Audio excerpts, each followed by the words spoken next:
I hear you fine. All right, buddy. I see we are live on my channel. Yeah, I see it. And that means we're living the dream. So I'm very excited about this. So greetings and aloha, everyone. What's going on? It's Mike's from LiveMyAssOff.com and the Doorman.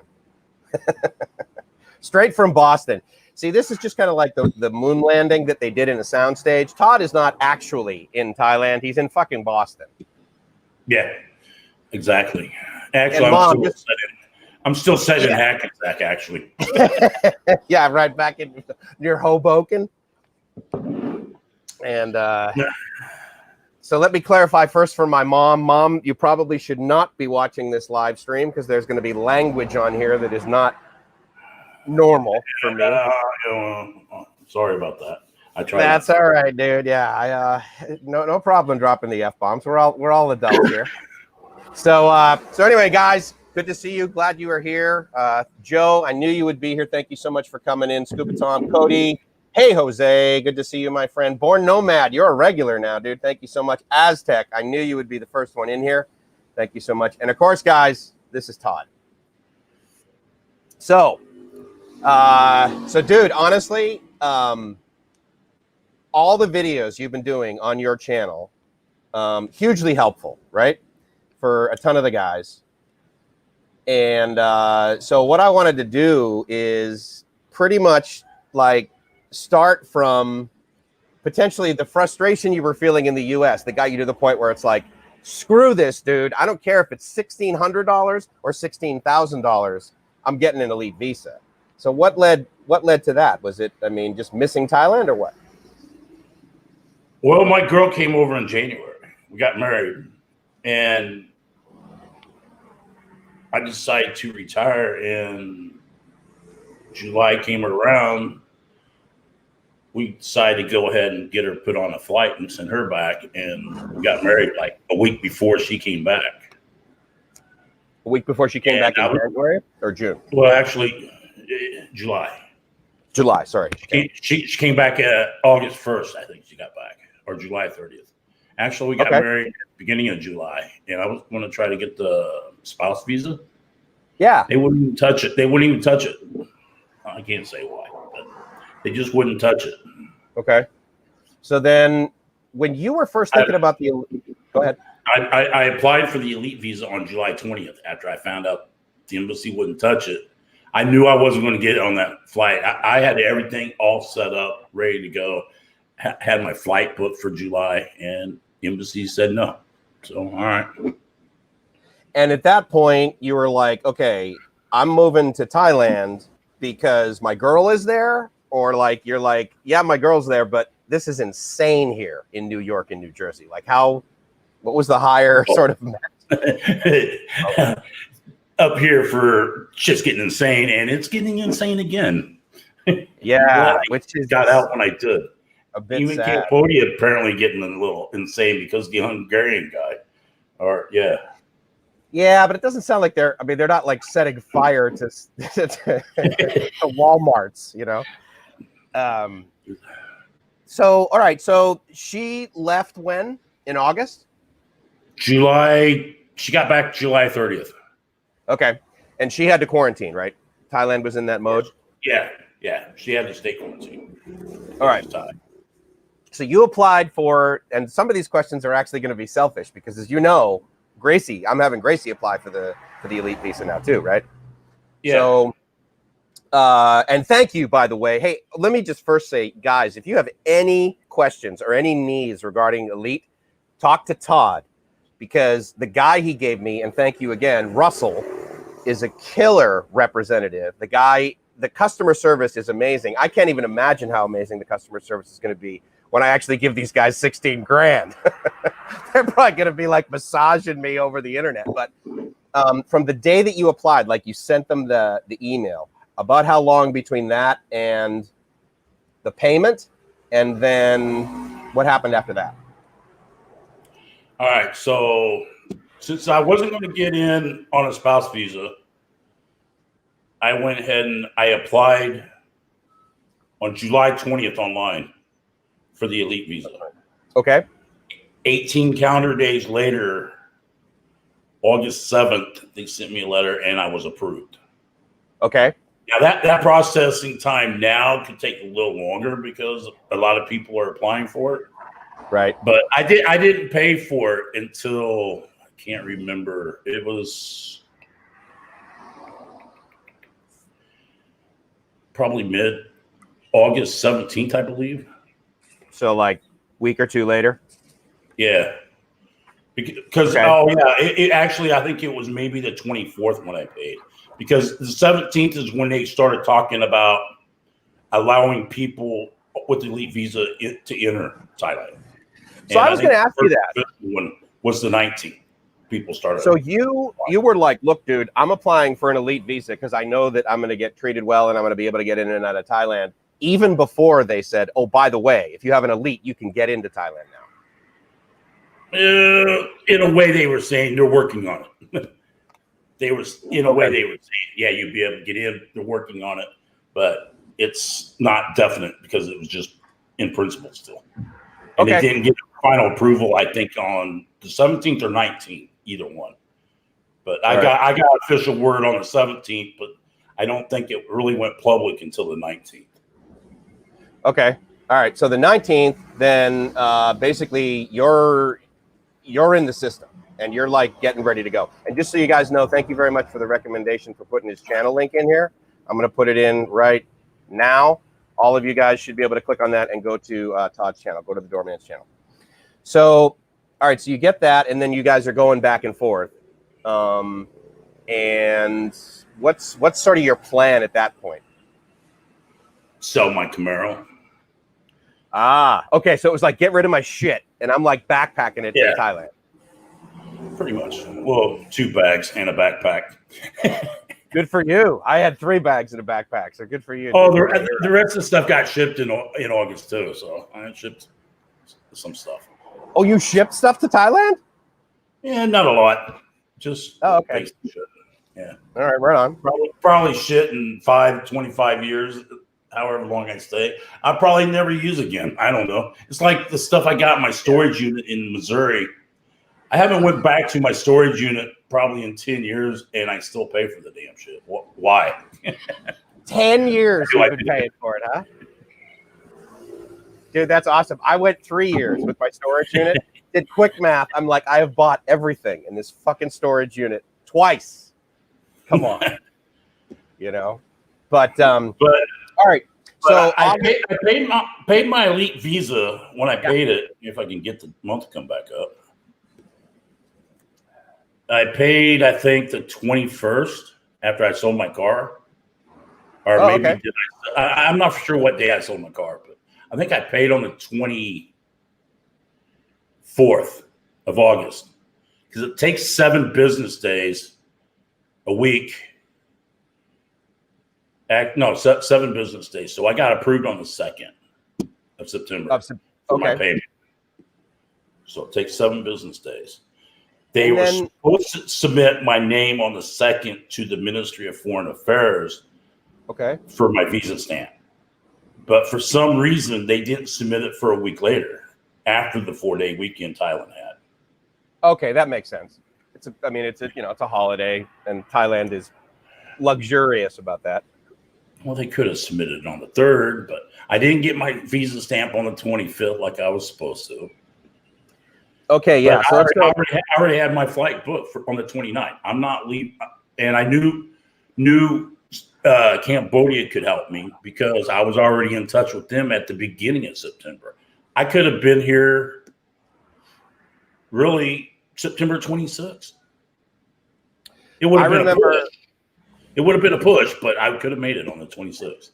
I remember actually putting that date in my calendar because you were like sharing that online, and I'm like, dude, 26th, and I like put it in. Now, but that was to Bangkok, right? That wasn't to Phnom Penh. No, that was to Cambodia. Actually. Oh, okay. So you were like, no, you're right. You're right. September 22nd would have been to Bangkok, yeah, from Phnom Penh.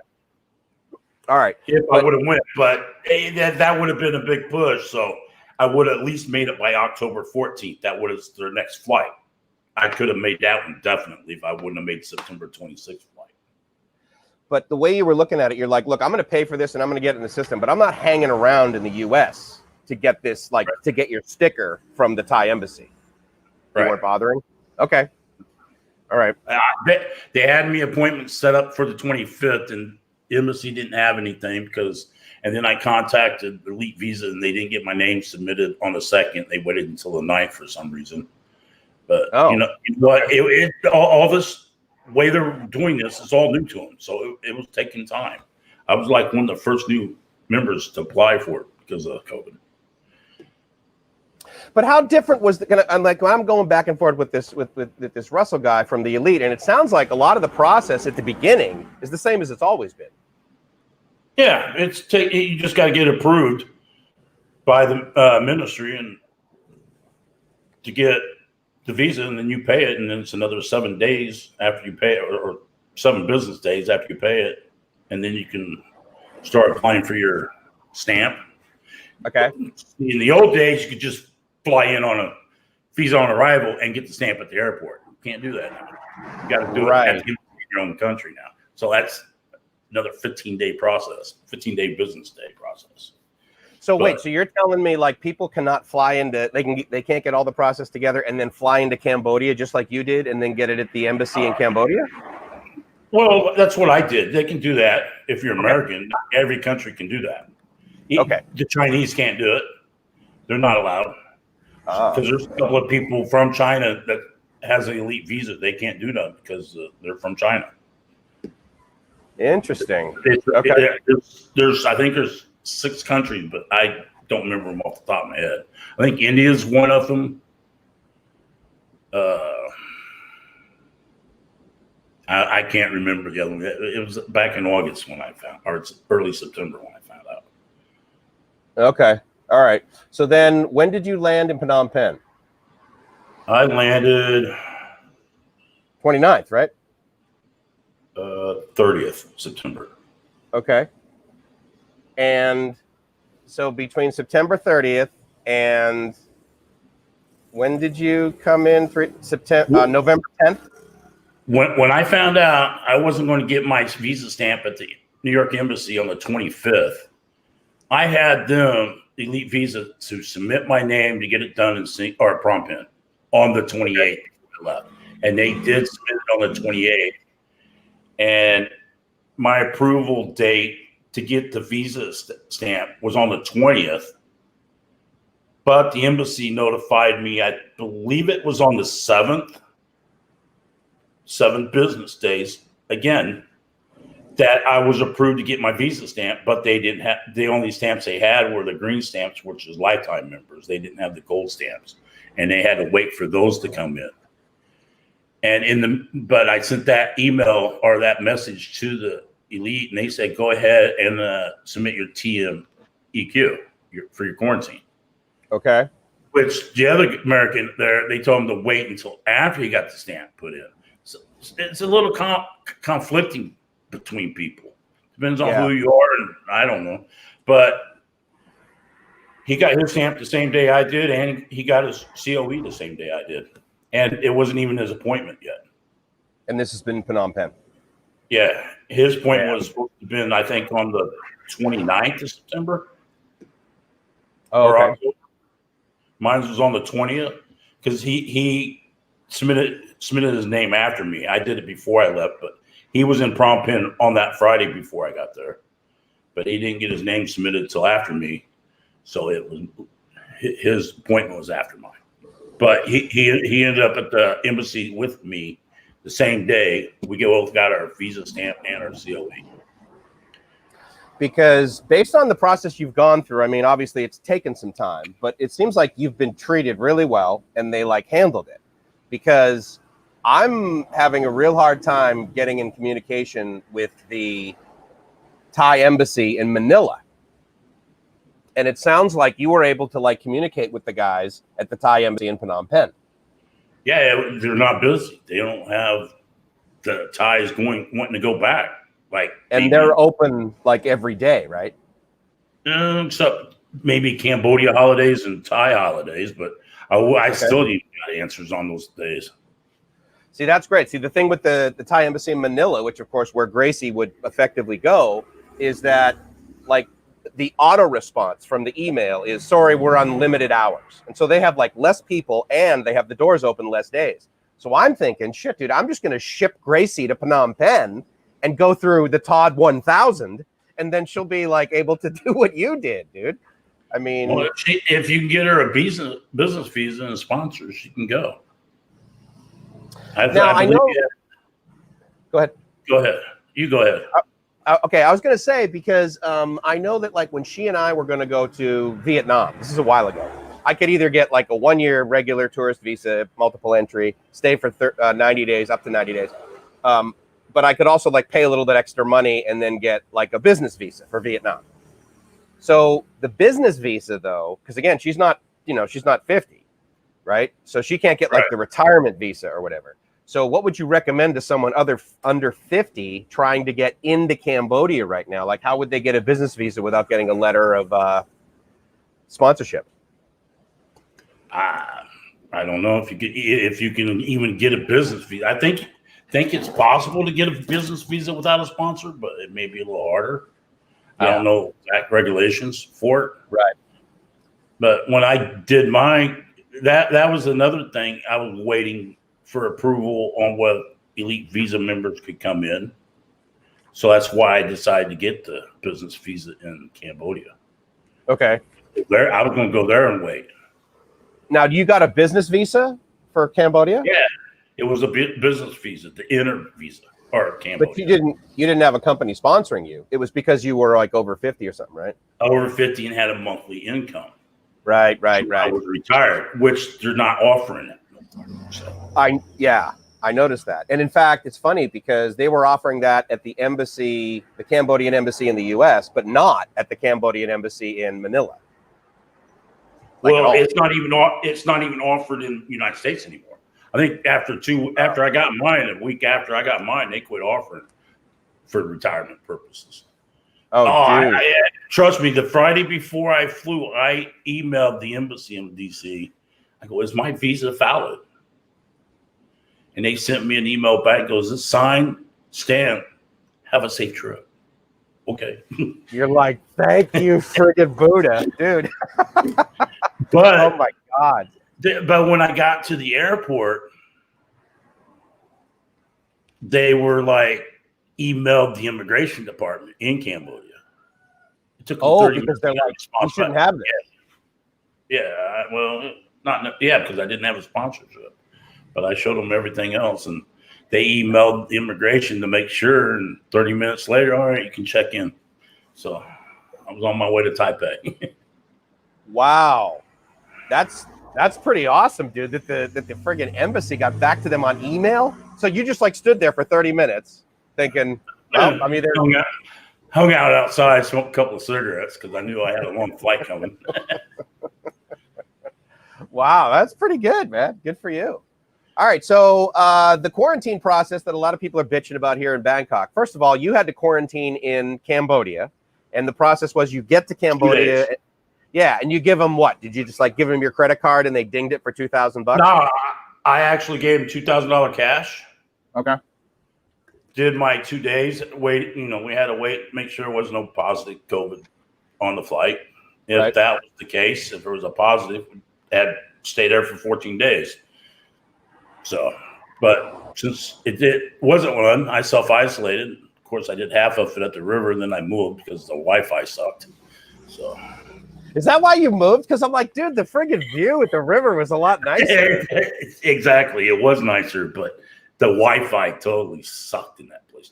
Especially around 7 or 8 o'clock at night, everybody's on the Wi-Fi doing work, and it just throws me off. Yeah, trust me, I get that. I mean, I travel and I'm like, okay, yeah, I've got like a 5-star hotel, but the fucking Wi-Fi, it's like, dude, I got to go to the beach or something. We'd forget it.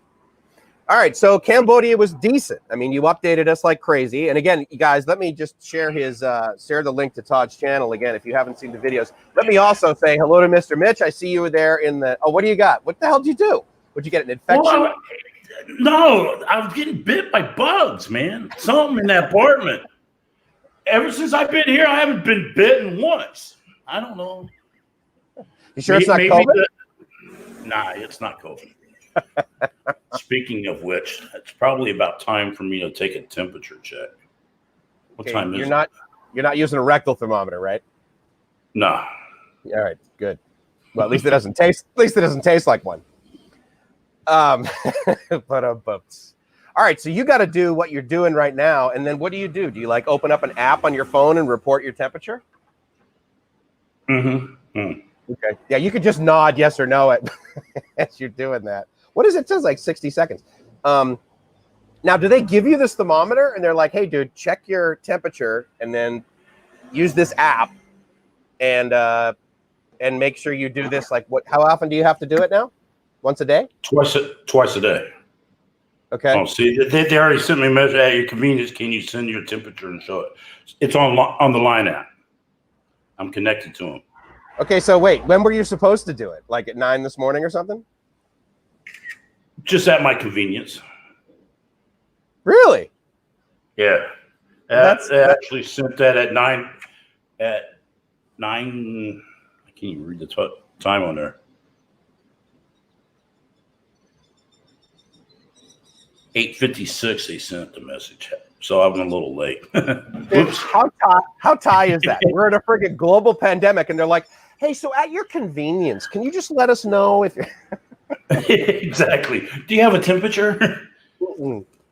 Yeah. The first day I came in, first day I got here, when I got here on the 10th, I bought this 3-in-1 coffee and I just wanted a cup and I took it like right before I did my temperature. So my temperature was a little warm because I had hot coffee. One of the guys on my chat, he's like, hey, dude, like put your hands around a cup of coffee and then go into one of those sensors at 7-Eleven and be like, oh my God, he's 39. He's dying. Let's like put him in the freezer in 7-Eleven, right? But all right, so Cambodia, yeah, a couple of the guys were commenting about the views were really cool. Yeah, like that rooftop you had in your condo. That was pretty sweet, dude. Did you like Cambodia? It's all right. It wasn't New Jersey, so it was better. Yeah, right. There you go. Okay, that's fair. All right, so you get over here, and now you're in quarantine. And, I mean, you're in what? Today's day 3? 12 and a half days to go. Hey, do you have that schedule? So it's half over. You have that piece of paper schedule? I want you to show that to the guys because that was so cool, dude. I mean, they gave that to you, and it was like personalized. Like they're like, okay, sir, you're here on day number 1. They probably do this every day. They probably got a spreadsheet. They can just change the dates, or actually, they just write the dates underneath of it. So, and then the first one, see how dark the red one is here, because that's your first day of arrival, so you could be fairly highly contagious. But on day 5, the first yellow one, that's when you take your test, and then on 2 more over, that's day 7, that's when you're going to be allowed to go up on the rooftop. But as you go, you can see the colors going lighter to actually green at the end when you're getting out, dark green. So on the 12th day, I will take another COVID test, my second one, and I'll get the results back on the 14th. I check out between 6 a.m. and 11 a.m., and I'm out. So that's pretty much my schedule. But on day 5, I get to do my first test. Day 7, I'll get to go up on the roof. But the guy next door said the roof doesn't look all that great. So there's better views from my balcony. So let me ask you about that because I've heard guys say, yeah, I got like a 5-star hotel, but some 5-star hotels, they don't have balconies. I mean, dude, if I didn't have a balcony, that would suck. Like, did you look for hotels that had a balcony? How did you decide on O2 Luxury? The balcony. Mm-hmm. They had a balcony because I didn't want to be stuck in a room. I at least want to go out on my balcony. And I guess some hotels don't allow you even to go out on the balcony until after your first COVID test. Yeah, that would kind of bother me. Now, did you get like the base? Like what like do you have are there levels there? Like small room, big room? They got the regular room, which was 33,000 baht, and this was 43,000 baht. Okay, yeah. Days. But it's the premium Supreme. Yeah. So the living room's separate. Now I kind of wish I would have just got a regular room. That way I can just lay on the bed and watch TV or whatever. Here I got to actually sit on this your couch. Oh, small ass dinky couch for short people. how do you put your legs up? Do you have like a coffee table you can like sit back or what? I don't have fun. I actually laid down on it and had my feet hanging off the side, and it kind of hurts after a while. But, yeah. Well, I mean, that's why they call it a love seat, I guess, right? Yeah. Now the food. What about? Oh, actually, so Aztec asked a question. So it goes, how do they test you? Swab up the nose, blood test, mouth, what? My first test in New Jersey, it was just a swab up the nose. Mm-hmm. And I got lucky on that test because usually a lot of places in New Jersey wasn't getting results back in 5 to 7 days. Jesus. Where did you go? A local hospital or a clinic or what? It was a A-plus clinic in Clifton, New Jersey. They were able to get, I took the test on Saturday morning at 8 o'clock. They actually had the test results back on Sunday, but the clinic's closed on Sunday. So I couldn't pick them up until Monday. And that was within 72 hours of my flight, the test and the results. That cost anything? For me, no, not there. Okay. You just went in and said, hey, I need a test for flying. Yeah, they put it on my insurance. Oh, all right. Nice. Okay. And then that was your first swab test. I mean, did they jam it up your nose or is it just like? It's not jamming it, but they put it up there far enough where it's going to make you pull back. You can feel it tickles the fuck out of your nose inside. My brain. It touches that sensitive spot, makes you want to pull back. Yeah, right. You like smack the guy in the face. All right, so you did that. So that was your first. So did you have to do any more tests, any more physical tests before you left the U.S.? No. Oh, well, I had I didn't have to do a fit to fly because Cambodia didn't require it. Ah, okay, fair enough. So you got to Cambodia. Did they swab your nose in Cambodia once you showed up? Soon as you land at the airport, you go through, you pay your money, go through immigration. They stamp your passport and put your entry card on there, stapled it on there. Okay. And get your luggage, and then you go to testing area. They got set up in the airport. They do a throat swab and a nose swab. Oh, okay. And then you're sitting there waiting on the bus to take you to a hotel. Are you waiting for the results? No, in the quarantine hotel is where you're waiting them at. That's why you're required to stay in the quarantine hotel for at least 2 days to get the results back. And if no positives, everybody go self-isolate wherever. And if there's a positive, everybody's stuck in the quarantine for 14 days. Okay. And actually 2 days before I came here, they had 2 positives on a flight. But not your flight. Not my flight. Yeah. Flight coming in.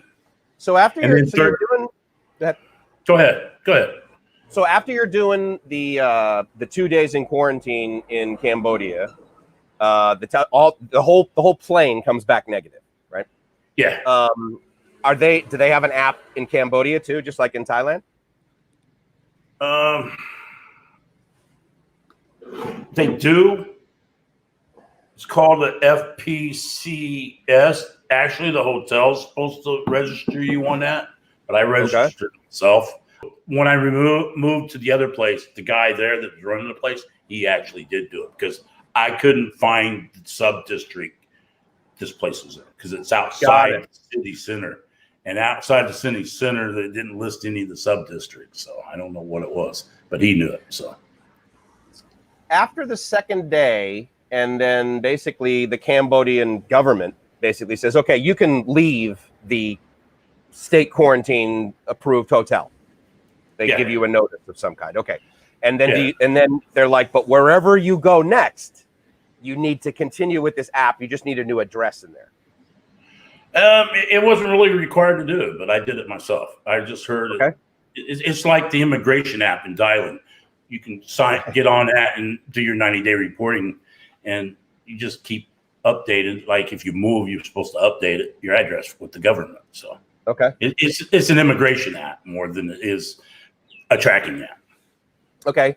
And then how did you find this condo? Like, and I mean, did you just go on Airbnb and then, I mean, is everybody? So, and no matter who it was, they didn't have to be like approved by the government. This was just like a regular condo you would have rented anywhere. Yeah. I found it on Airbnb and he let me pay cash to save the Airbnb charges. Nice. Yeah. No, trust me. I get that. First day you show up. The money that I paid him extra though, he put it towards the light bill when I left. So I only owed like $6 for lights. Free, basically, yeah. Yeah. And I think it was like $2 for the water usage. And I did my laundry every other day. So nice, good for you. Yeah.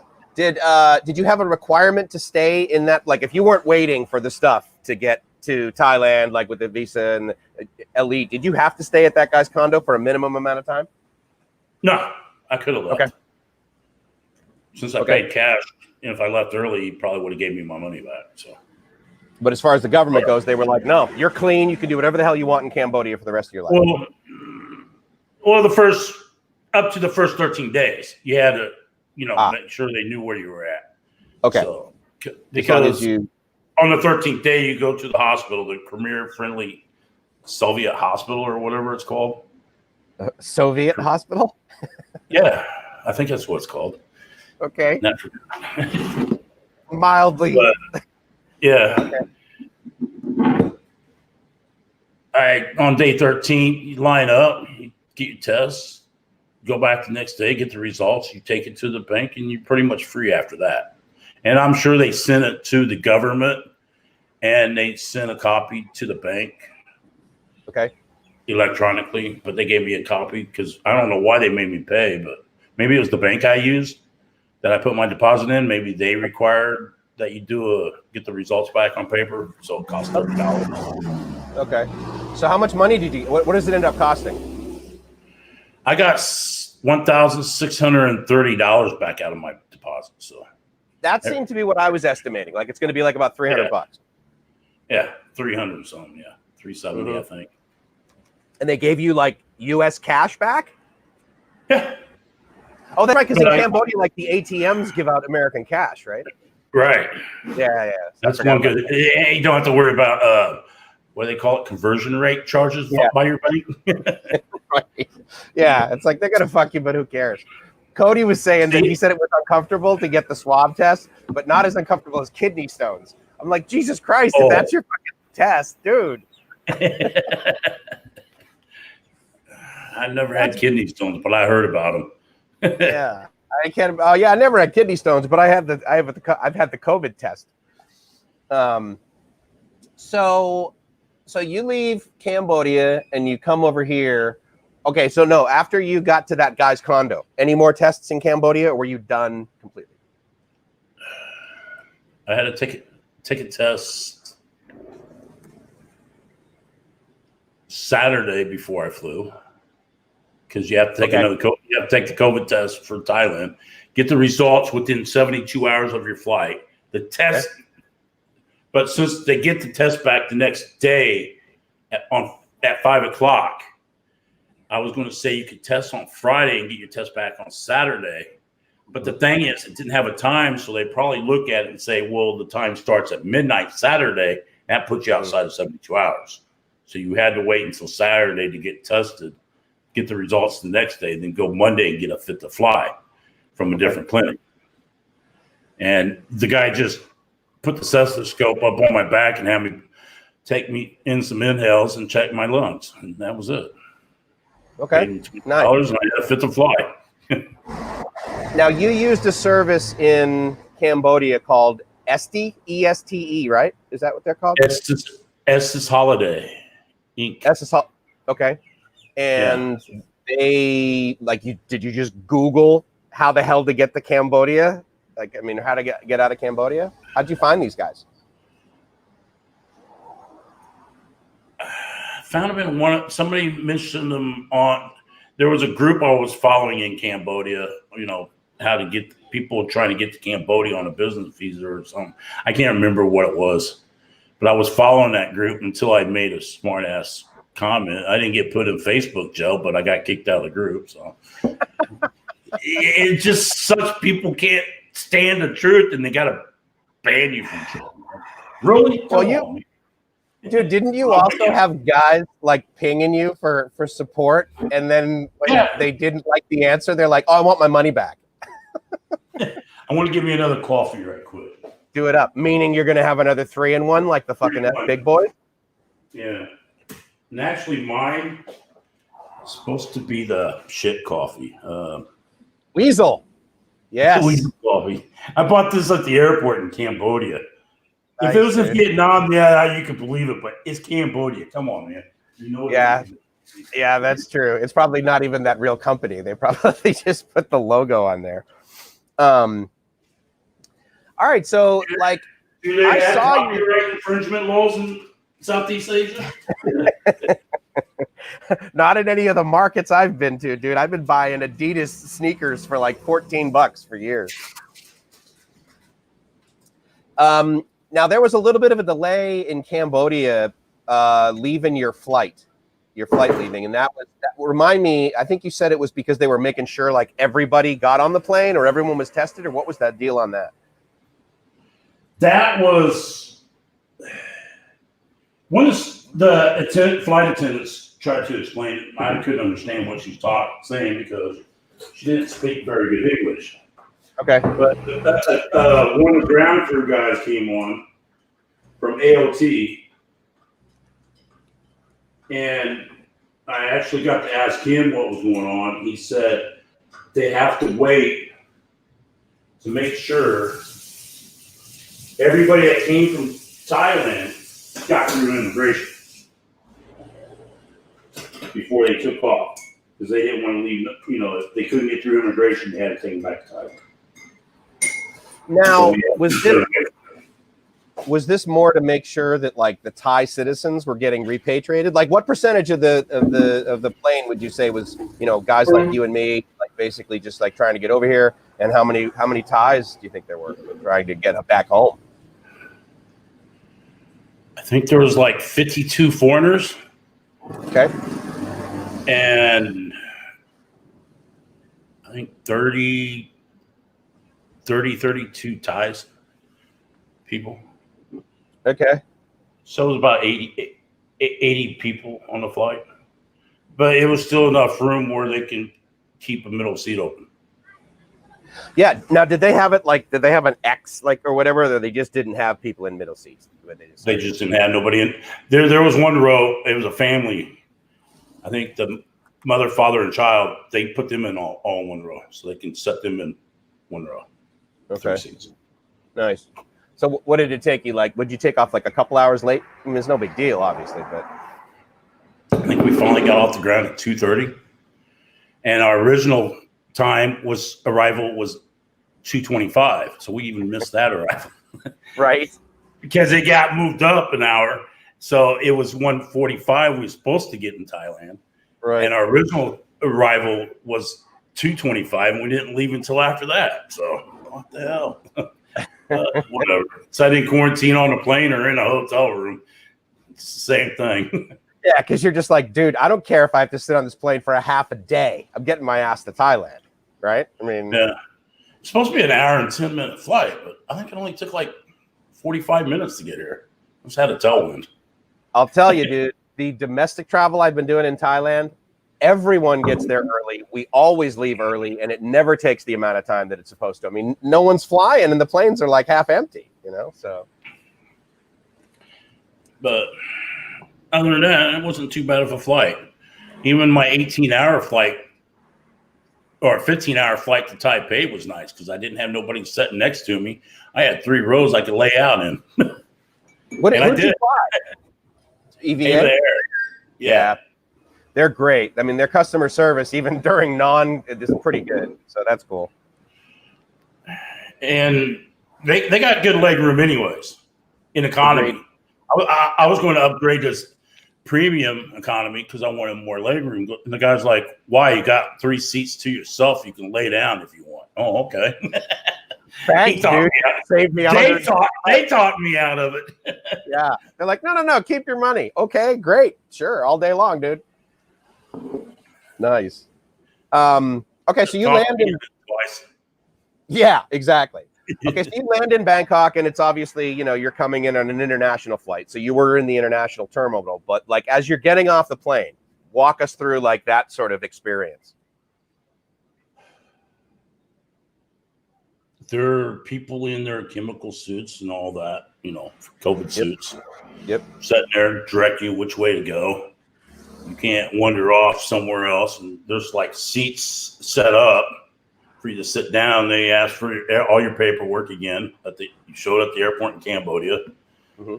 Well, you may want to walk through that first, because in Cambodia, the state holiday had their table set up to check your papers that were in order before they let you check in.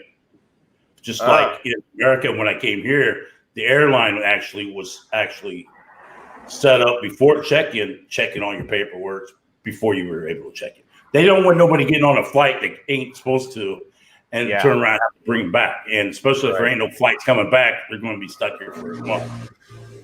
Especially here.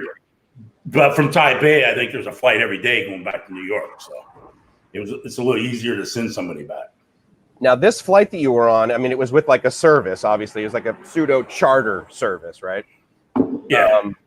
And Thai Smile, was that the carrier? Thai Airways, Thai Smile. Right. Small flight. Everybody on the plane went through that service? Or did some people just go online and, oh, really? Okay. No, that's the only way. From over there. You had to go through them because it was a charter flight. Okay. Yeah. Now, you mentioned to me that they like put pictures of you or whatever on their Facebook page. I looked and I tagged you. And I'm like, hey, Todd, they're like, thanks, Mike.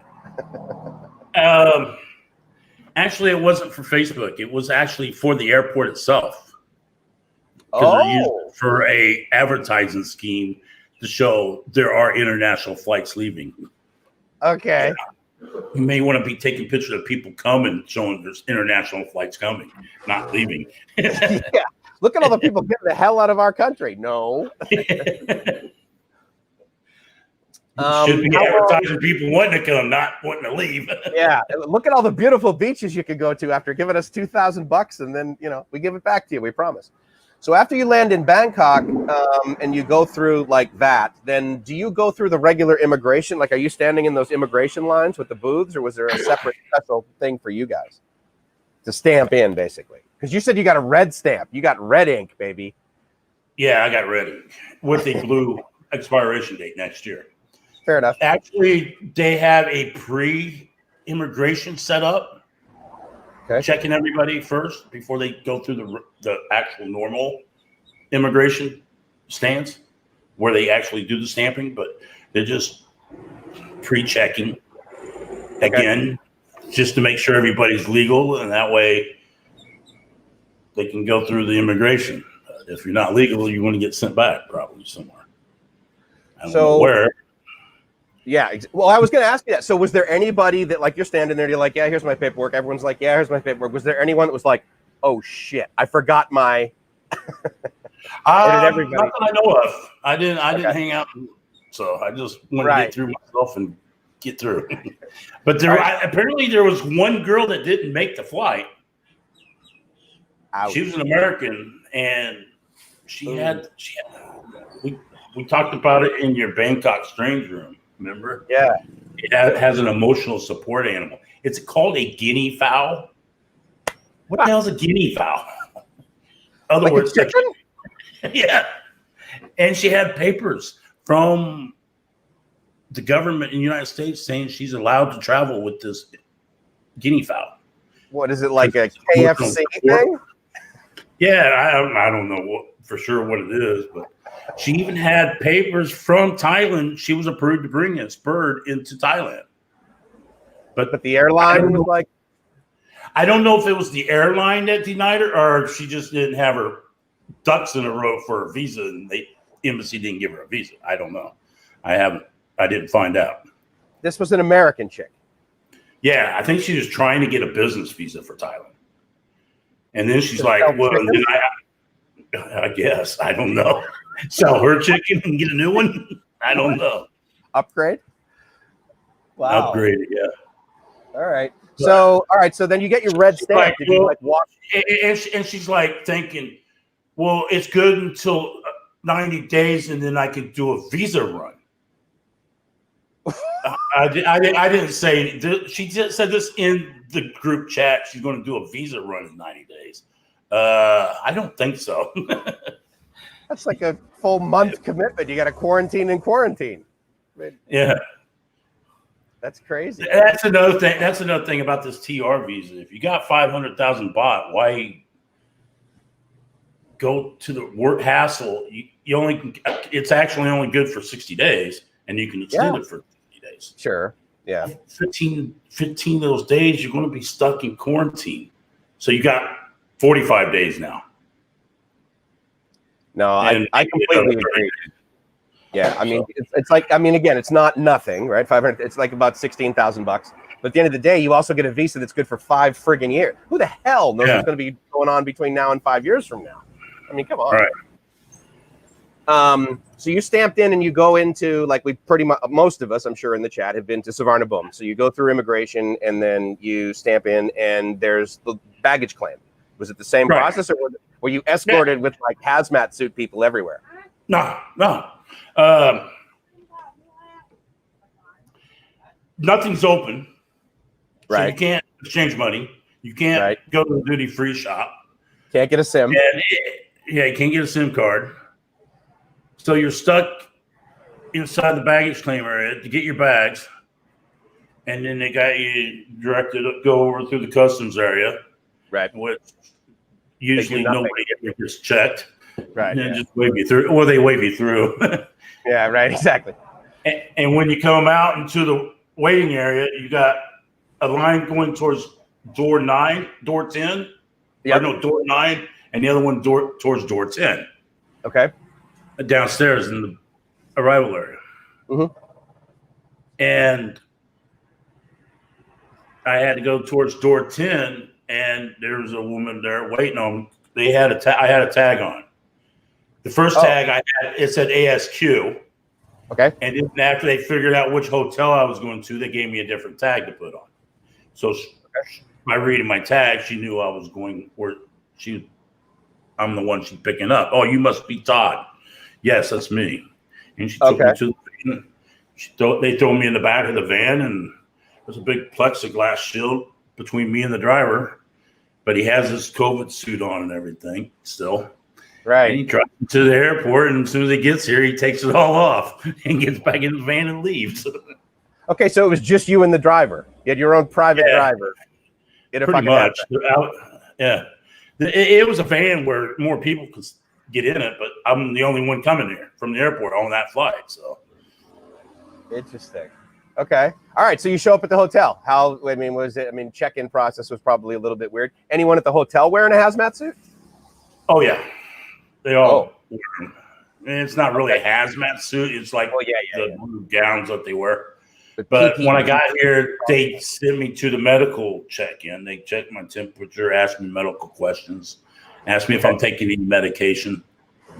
And I showed them I'm taking my blood thinners. And I didn't show them the meloxicam, but it's a good thing I talked to my doctor yesterday. He said, don't take the meloxicam for your back while you're taking the blood thinners. Well, you should have told me that last month. Important safety tip. Thanks, dude. Appreciate it. Yeah. Well, I took 2 of them in Thailand or in Cambodia because my right sciatic nerve was really fucking. Yeah. And at least it helped. Yeah. Mm-hmm. But now the the left one's fucking with me a little bit. So, speaking of copyright infringements, these sunglasses. Are those $2 Ray-Bans? No, these are Oakley's. Oh, of course they are. They're a brand that they don't sell anymore because there's a singer that has the same name as these sunglasses. He's a rap singer. Someone. I didn't know that. And he has his own sunglasses line out. So I can't really say what kind of these are,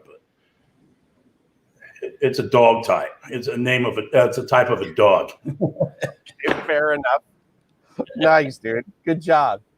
I mean, again, you showed us the hotel room, so we don't. And again, let me just one more time. I'll put up Todd's the link to Todd's. You guys can go that and check out. I think it was either the most recent video or like 1 or 2 ago where you did the tour of your apartment, right? I think I've done about 6 videos now. Nice. I'm bored. So, I mean, first of all, would you recommend this place? O2, yeah. The only issue I had was with my Apple box connecting to the Wi-Fi, and they sent a tech guy up there, and he was here like 20 minutes, and I got my Apple Wi-Fi working, Apple box. That's or fantastic. Apple TV box. 20 minutes? Yeah. Come on. Yeah.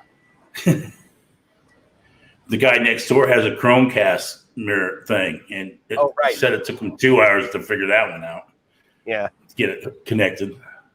Yeah, well, I'm sure if Dana was on here, he would give me shit about the fact. Oh, Mike, it's an ecosystem. You got to love Apple. Okay, Dana.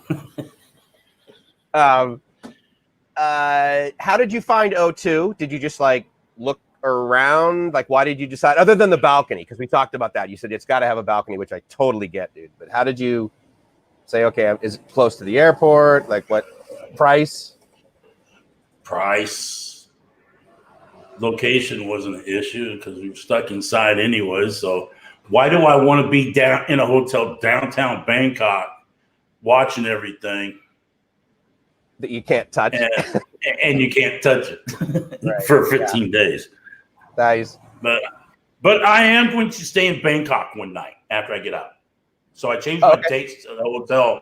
And how do you say it? Pattaya or Pattaya? Pattaya. Pattaya. Pattaya? I don't know. Pattaya.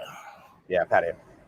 Whatever. It doesn't, we all know what we're talking about. Yeah, but I changed my date to the 26th till the 30th because I want to actually go to Nana Plaza. I want to see how dead it actually is. Well, it depends when you go. I mean, at night, obviously, you know, it's a little busier, but they're doing a ton of construction. It's more busy during the day with a whole bunch of guys like with chop saws and all this stuff. You know, no, I want to go at night and maybe, you know, take a walk on Soy Cowboy just to see how busy that is too, compared to what it's normally is. Because, well, I see it's a lot dead. I see Aztecs in the chat, so definitely you and I'll have to go over to Soy Cowboy and have some spicy sausage. But spicy sausage. There you go. All right, so hold on though, because I mean, you and we're going down to the fireworks festival in Pattaya. Yeah. So what day are you gonna? So you're gonna be in when you're done. What day are you done quarantine? 25th, and I want to stay one night here because I got to do a couple of things on the 26th. I need to get a hold of the hospital, see if they can get me an appointment set up for the 26th when I get out of here for my DVT, my blood clot. Okay, I need to get some more medicine because my medicine only runs till the end of this month. So that's not. I mean, that's the great thing about Bangkok. You can get medications everywhere, which is nice. Yeah, but they're going to do a new ultrasound on it too, so just to double check it, see how it's looking. So, do you already have an appointment? Like, are you going to Blumengrad or something? I mean, you go to VIP hospital or where? Hold on. I gotta find it first. Hold on. Which browser am I on? I can't tell anymore. Apparently, I got 2 browsers open, and I think they're both Google Chrome. Let me see if I can get in my. I can look on my phone. Hold on. Are you staying at the O2 an additional night, or are you going to stay like down near Nana? No. Oh, hell no. As soon as they let me out at 6 o'clock on the 25th, I'm getting out. You're done. I'll probably stay back Bang Na. Hold on. That's way down by us. That's not near Nana. By us, I mean. But there is the train goes all the way down there. So I've been down there before. Yeah, absolutely. Okay, cool. All right, well, cool. That's like literally 2 stops away from where I live. So awesome. Now, is your girl going to meet you? Yeah, she's coming down. She's coming down the 18th. And what's she going to do? Just stand out your window and like hold a boombox over her head? I love you, Todd. Like on what is it? The Simpsons. Yeah, He did a lot on The Simpsons. Millhouse holding the boombox over his head for Lisa. Millhouse. Yeah, absolutely. You'll be like, honey, don't. Well, where's she going on the 18th? I mean, is she gonna like stay near you or just stay with friends? Her sister stays here. Oh, she lives. Okay, cool. Her sister lives in. I got to open the map to see where it's at. Actually, how to say it.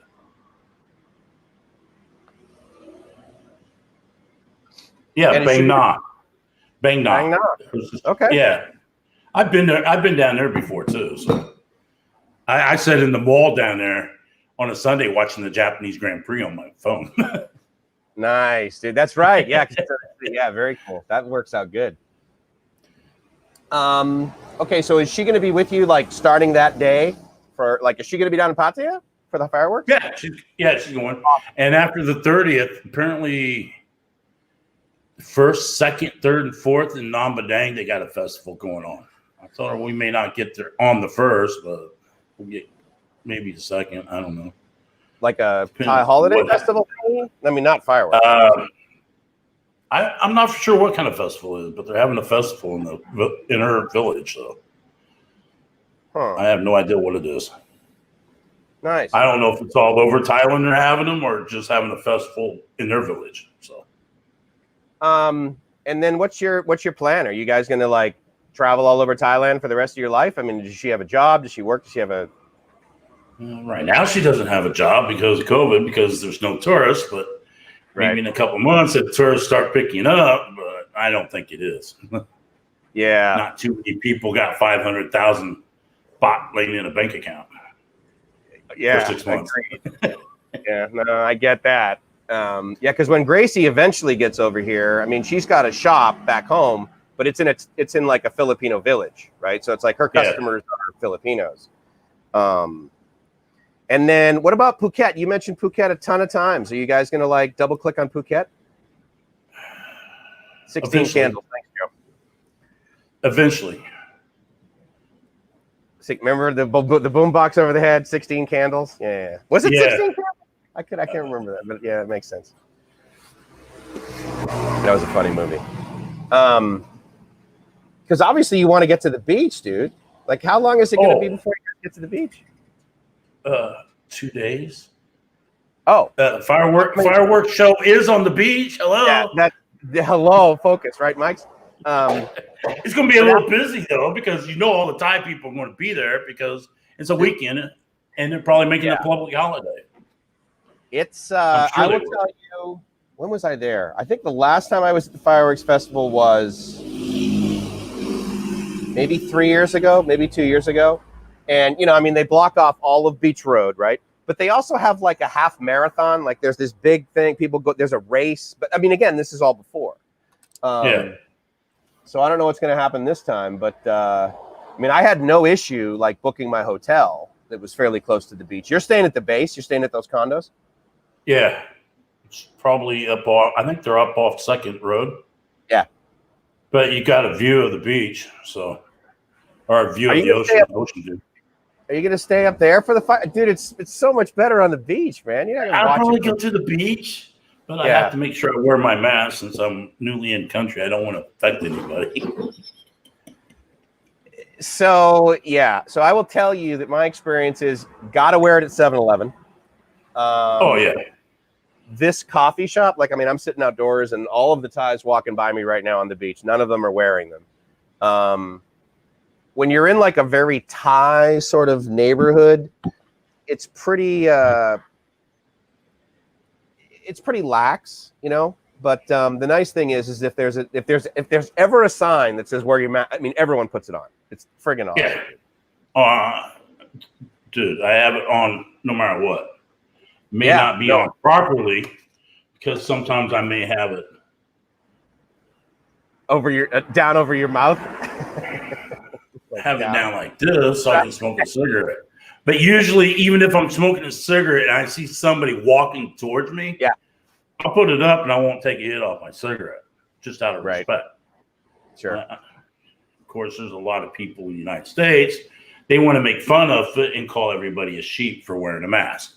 No, I care about my health, and I don't care about being a sheep. Yeah, dude. I will also tell you that in Thailand, it's also, like you say, it's a respect thing. It's like, dude, you guys have, like, there's literally no COVID in Thailand. I mean, it's statistically insignificant. So, oh, Joe says I should get you one of my shirts. You want a Gay Earth shirt? A custom made Gay Earth shirt? I'll be all right, I think. Dude, that was so politically correct. Thank you. I appreciate that. What about, I mean, is your girl, like, I mean, as a Thai, has she been given any sort of like indication of, okay, so we're going to bring back tourism and you'll be able to do your job again? Or is she just like, I have no clue? No clue. Yeah. I think she still thinks it's a ways away because she talks to her boss once in a while. Oh, okay. And he's like, no clue. And it's Patong. It's the hardest hit. That and Kozumai, probably. She was working in Patong Beach? Yeah. Ooh, yeah, dude. I mean, it's like a ghost town. It was. Yeah. I'm trying to think. Yeah. Well, now, to be fair, I mean, Pattaya, like right on the beach, was pretty bad too. But Patong was, I mean, not only is it like closed, but there's like potholes in the street. I mean, they're doing zero maintenance. So that was fixing all that now.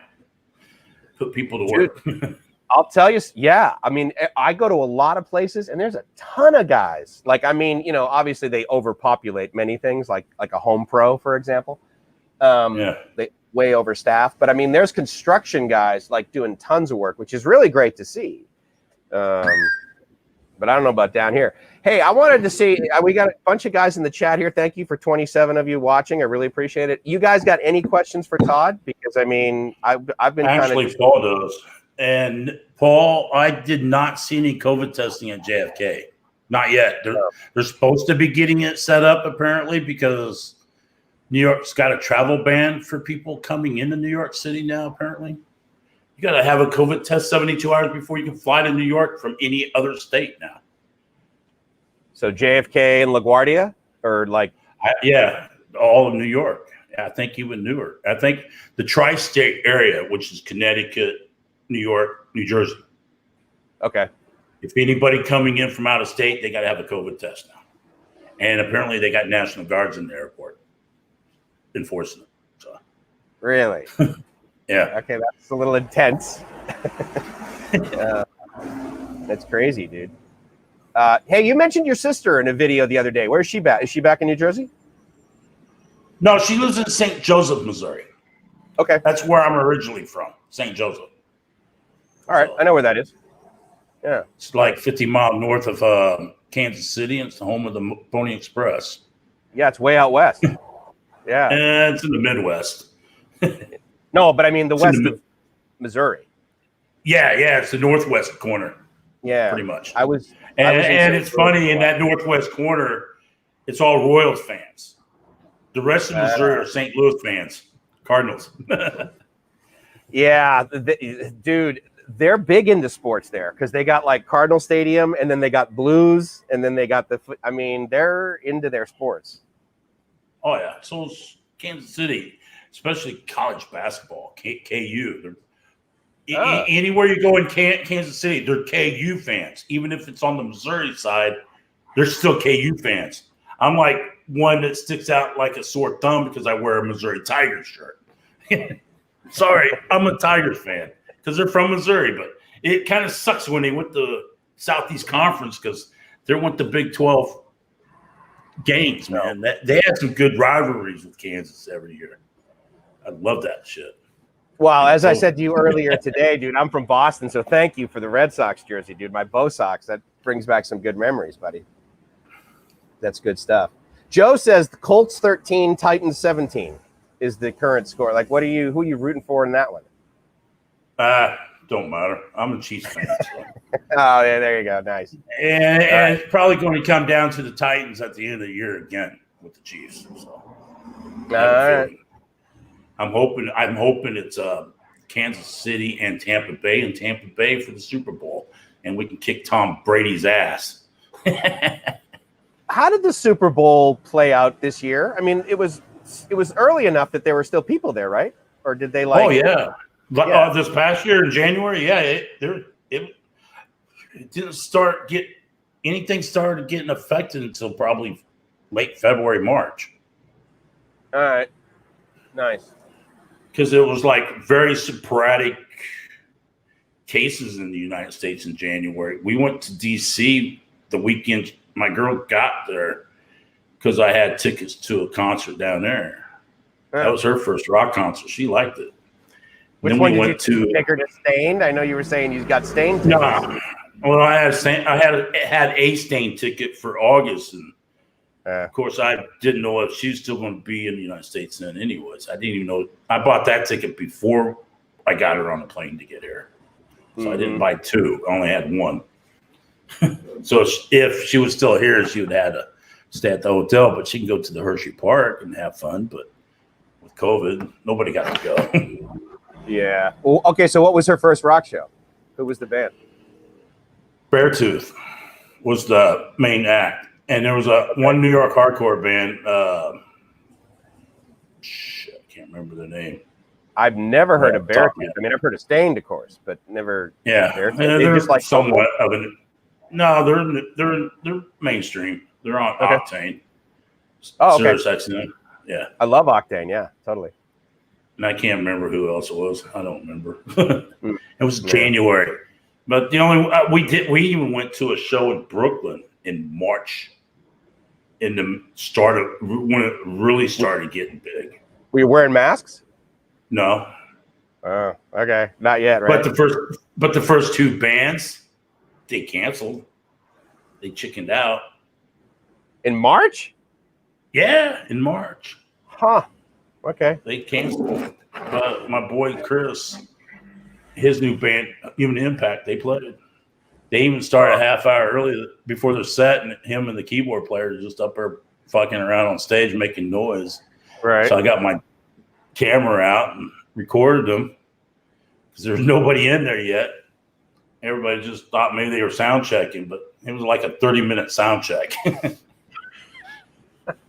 it rolled like, right into the first song. No, the drum player finally got up there about 30 minutes later, and it rolled right into their first song. So I recorded it for him, and I ended up sending it to him. He used it. So you like My Darkest Days? I've heard of them. They're all right. Yeah, I'm a fan of those guys. Porn Star Dancing is one of my favorite songs, dude. I friggin' think that's a kick-ass song. Okay, yeah, now I know who they are. Yeah. Porn Star Dancing. My ex-girlfriend from Southern California, shocker, she had implants. She was in the video for 4 seconds because they cut from one to another. Yeah. And I'm glad that relationship never lasted. She wasn't the kind of girl you bring home to mom. Gracie is. So even my ex-Korean girlfriend, somewhat, but she was so Americanized because she was adopted when she was a baby. So she's like any other typical American. So okay, no, I get where you're going with that. Yeah, believe me, guys. If you have any more questions for Todd, you know what? I also want to thank Nico Grieco, dude. He gave $2, so I can tell you right now, dude. Todd and I are gonna have a fucking smoothie on that $2, big time. So that would be kick ass. Scroll up to it, miss. Todd is all tied up and loving it. Yes, absolutely. Yeah, Hugh. He's kicking it there in Bangkok, man. Yeah, it doesn't matter. I'm stuck in quarantine. Oh, well. The guy next door, his kid came and seen him down on the alley behind the building. Dad!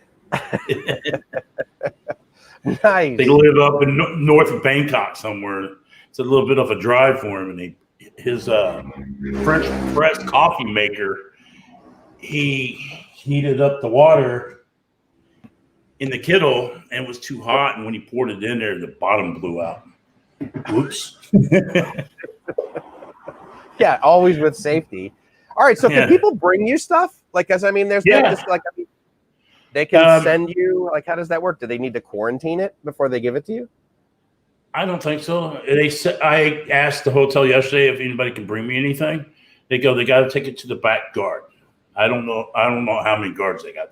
I know they had one in the front when you come in the driveway, but there must be a back gate too or something. I don't know. I didn't get to look around the premises before I got sent to my room. I'm sure. Yeah, no, totally. Did you had to pay up front, right? Like you just did you go online and just give them, or do you have to call them or what? I forgot how I paid, but I just paid up front. Yeah. I booked the hotel as soon as I got to my Riverside hotel in Camp Phnom Penh. I went ahead and paid it because I was working my way here, and I knew the flight was going to be on the 10th, so I knew what date I needed it for. So it was easy. And if I needed to change the date, they would have done it for me, as long as I gave them enough time to change it. Yeah. So. Well, I mean, plus you had to have proof of hotel or something, right? As part of the certificate of entry thing. Yeah, it was. So, but there's people I can't find a hotel. I can't find a hotel. Maybe you're not looking for the right hotel. They're trying to pick one of the cheaper ones. Guess what? Yeah, they're going to be gone. The cheaper ones probably. Yeah, but I mean, the cheapest was like 30,000. I mean, you're paying $1,000 anyway, right? I mean, it's like 30,000 baht even for the cheapest one. So it's like, come on, dude. I mean, I'm going to be there 2 weeks. What's another friggin' $300, right? Exactly. Yeah. There ain't nothing wrong with it. I completely agree.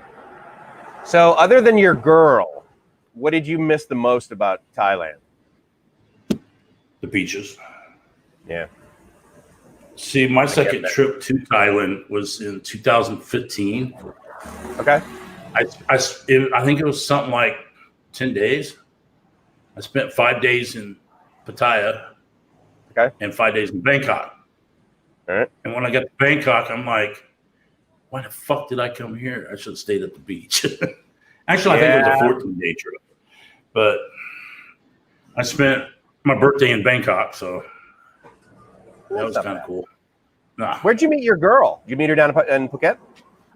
Yeah, I met her in Phuket. Actually, I met her on Facebook, I think. Yeah. I met Gracie with the Do, I think it's called. It was an app, at the time. So yeah, we met on that, and then met in Boracay in the Philippines. Have you ever been to the Philippines? No, never. I was married to a Filipino for a year, 2 years, 3 years. And every year she lived out in California. She had the taxes done. And every year after taxes, she would take the money and book her a trip to the Philippines and not even ask me, like, really? How dare you? And I don't even get a dime of the income taxes on that. If it wasn't for me, my job, she wouldn't have got any of that because she was working as a nurse's aide or something. She wasn't making no money. So great communication. Yeah. Oh, yeah. How long did you last in that one? 3 years, right? You're just like, no. About 3 years. I said, see ya. And she stuck. Guess what? She stuck with my last name because you didn't show up in New Jersey for the divorce proceedings. A request for her maiden name to be restored. So she stuck with my name. Not my job to restore your maiden name. Yeah, that's up to her. I completely agree. Aztec, thanks for throwing Doorman's channel up there, man. I really appreciate it. So Joe's favorite song is Nickelback. Something in Your Mouth. Nickelback seems to be pretty controversial. I really like Nickelback, but it seems like the true hardcore guys think that Nickelback is like this really pop band. What's your feeling? What's your theory on that? It's about like when they introduced Limp Bizkit. You wanted the worst, you got the worst. If you wanted the best, go get Backstreet Boys. Fair enough. That's good. Yeah, the Limp Bizkit is pretty good. You were talking about them the other day. Hey, what about that scene in Thailand? I mean, is there like hardcore stuff here for you, like in Bangkok, or rock bands, anything like that? Has your girl told you about that? I know there's a rock bar. It's called a rock pub. It's like when the BTS turns right at the MBK Mall. Okay. And goes up towards the Monument Circle. Yep. Because it's like the Monument Circle's like right at the end of the airport train too, or unless they extended the airport train past that. I don't know. The last two times I've been in Bangkok, rode the airport train, it ended at Monument Circle, pretty much, just north of it. You mean National Monument? Yeah, the National Monument. Yeah. Okay. Yeah. Monument it's near Circle. Payatai. Right. Yeah. Nice. But yeah, I think when the BTS makes that right, I think it's the first stop after it makes that right turn going north. And there's a place called the Rock Pub. I went to it the first time. The Rock Pub. Okay. Nice. Yeah. And I went to it the first time I was here in Thailand. So that's why I know it's there. But other than that, in Phuket, I don't know what, if there's any there, but I'm sure I can find it. There's that live band in Pattaya. Why is my Siri what? Sorry? Go away. What happened? Oh, Siri just came on. Stop. My Siri just came on and started asking me questions like, what are you doing? I didn't Should I play Nickelback? Yeah, should I play Nickelback? Yeah.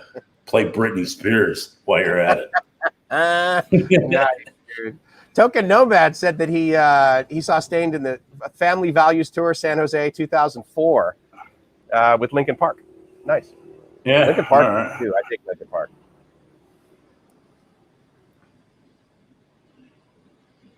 Linkin Park is actually aged as well as it started. Yeah, pretty much. Oh wow! First time I seen Stained was in 1999 on the second stage at Rockfest in Bonner Springs, Kansas. Like one of the suburbs of Kansas City. Rockfest, was that kind of like that national tour, like a Lollapalooza kind of thing? No, it was a local radio station fest. But I remember when the Rock first came out and they did these shows. They did it at Liberty Memorial Liberty Memorial Park, Veterans Park, War Veterans Park. That's what it was. Mm-hmm. And there's like this big, skinny, round building at the end, and everybody calls it the big dildo in the sky. Because from the train station, it's up on top of the hill, and it's up in the sky, so they call it the big dildo in the sky. The War Memorial. But I remember when they first started doing concerts, they were like, nobody's showing up at those concerts because it was like the first 2 years, nobody never even heard of the radio station yet. But after that radio station blew up, concerts started blowing up. And it just got, I don't like going to big outdoor fests where there's big crowds. The only one I ever went to was Lollapalooza with Metallica and Soundgarden. Yeah. Like it. And actually, I went to one of the rock fests after they got blown up. And there's so many people. I just hate that many people. Maybe it's because I was getting older. I don't know. But I prefer the club concerts more than anything. Yeah, I would agree. I mean, the problem with me is that it's the same way with football. Like I used to produce, and we used to do NFL and all that stuff, and so it was like a job, right? And we used to produce concerts, and I used to do big shows and all that. And so, unfortunately, when I go there, it's kind of hard to enjoy it because I'm paying attention to all of like the mechanics of it, and so. Five-finger death punch. Yeah, you like those guys? I was going to say I'm not a big fan. Yeah, I don't really think when they came out, technically they were like Disturbed. They when Disturbed, they're not that good. No offense stuck, but when Disturbed first came out, they shoved them down your throat, like, take this. Yep. But then they finally stopped doing that with Disturbed, and Disturbed got better. That was the same with Five-Finger Death Punch. They did the same thing. They just took it and shoved it down your throat, said, take this and like it. That's why I didn't like them. But they have come out with some good music, and there's some songs on their albums now that I like because they're not throwing them down your throat like they used to. Yeah. You can't throw a band down somebody's throat and make them take it, man, because you can't stand them after that. That's why I like these small hardcore bands. Nobody plays them on the air, and you just know them because you know them. Yeah, but and I'm friends with a lot of bands like that. Well, yeah. See, that's cool, right? Like when they're your buddies. I mean, I totally dig that. I completely agree. That's awesome. Well, of course, it helped. I met a lot while I was working as a doorman at the Hurricane in Kansas City too. So okay, so obviously that was. I mean, that's your channel name, and that was your handle for a while. Like, how long were you a doorman, dude? probably 3 months. Oh, seriously? Yeah, it lasted for the whole summer. Actually, it was longer than that, but I think maybe it was 6 months. But it was my birthday, and I did LSD at the door. While you were working. Oh, trust me, I could see the holograms really good on the IDs. Pretty much. Oh my God, dude, you're a top-notch hire. Way to go, dude. Yeah, good job.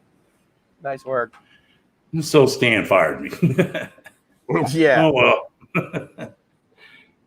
Oh yeah, but it's all right for everybody to do cocaine while they're working. But I do LSD. That ain't good. Yeah, I didn't really like cocaine. I just loved the smell. Yeah. What about the United States? So when I moved over here, I was like, okay, so I'm just going to cruise back every year and I'll like see my folks in Boston. Let's say for the sake of argument that this COVID thing peters out and obviously you're going to be over here with your girl, maybe do some Southeast Asia travel. Like, what are your plans to go back to the US? None.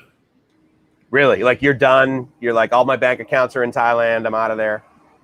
I still got my Chase account and I'm trying to square that away because I thought I lost $200 from the ATM getting scammed. Actually, it wasn't. Yeah. I got hacked on a website, and the website actually noticed how it was fraudulent activity and stopped it, and they emailed me. Oh.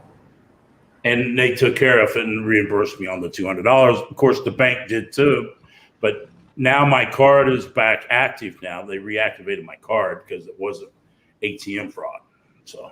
Oh, that's cool. So you don't have to wait for a delivery, so it'll actually work now. Yeah, it's only $153 left in it, and I'll probably put in my transfer wise, and just close my bank account. So I don't need it. And yeah, TransferWise works pretty well. I agree. Yeah, I use TransferWise a lot. Their customer service is killer. I know that one of the guys in the chat mentioned he hasn't had a good experience with them, but for the most part, they've been good to me. Suicidal tendencies, dude, that's going back a while. Yeah. Absolutely. First time I heard Disturbed, I was hooked, says Stuck in Florida. I agree, dude. Spicy sausage. Yeah, you like that one? Yeah, I think another thing, first thing I want to do when I get out here is get some mango sticky rice. They got they sent you a special menu. Yeah, I was going to ask you, what's your menu? A lot of guys. Yeah, okay, so what's your menu? Here, let me open the picture up. What do you get? Like this is my. Oh, can't really read it very good. Yeah. So you get options. Yeah. The first set is breakfast. Second one's lunch, and the last one's dinner. Also, if you want something else, they sent me this one, and it has a lot of Thai dishes on it. But guess what? There's still no mango sticky rice, which sucks. Come on, man. I mean, do they at least have som tam, for God's sake? At least have papaya salad? Papaya salad. Som tam, let me see. You got stir-fried pork or chicken with hot basil, Thai omelet, fried egg, mixed fruit, ice cream. See the dessert they can. I don't even think this doesn't even have any pad thai on it. But it's got the flat noodle with thickened gravy with vegetables, stir-fried flat noodle with seafood, stir-fried flat noodle with pork or chicken. That's probably pad thai. I don't know. Yeah, or drunken noodles or something. How's the food been? Decent? Yeah, it's been decent. This morning was a little spicy. Had a lot of chili peppers in it. It clears you right out. Oh, yeah. And luckily, it didn't shoot my temperature up past 37. Yeah, good It was point. only 36.5. So first day I was here, I was 30. I just had a cup of that coffee, and they asked for my temperature, and I said it was 37.5. That's a little high. Right at the limit, dude. And I think 37.3 is the limit. And after I sent it to them 30 minutes later, they respond, "Can you take your temperature again? That's a little high."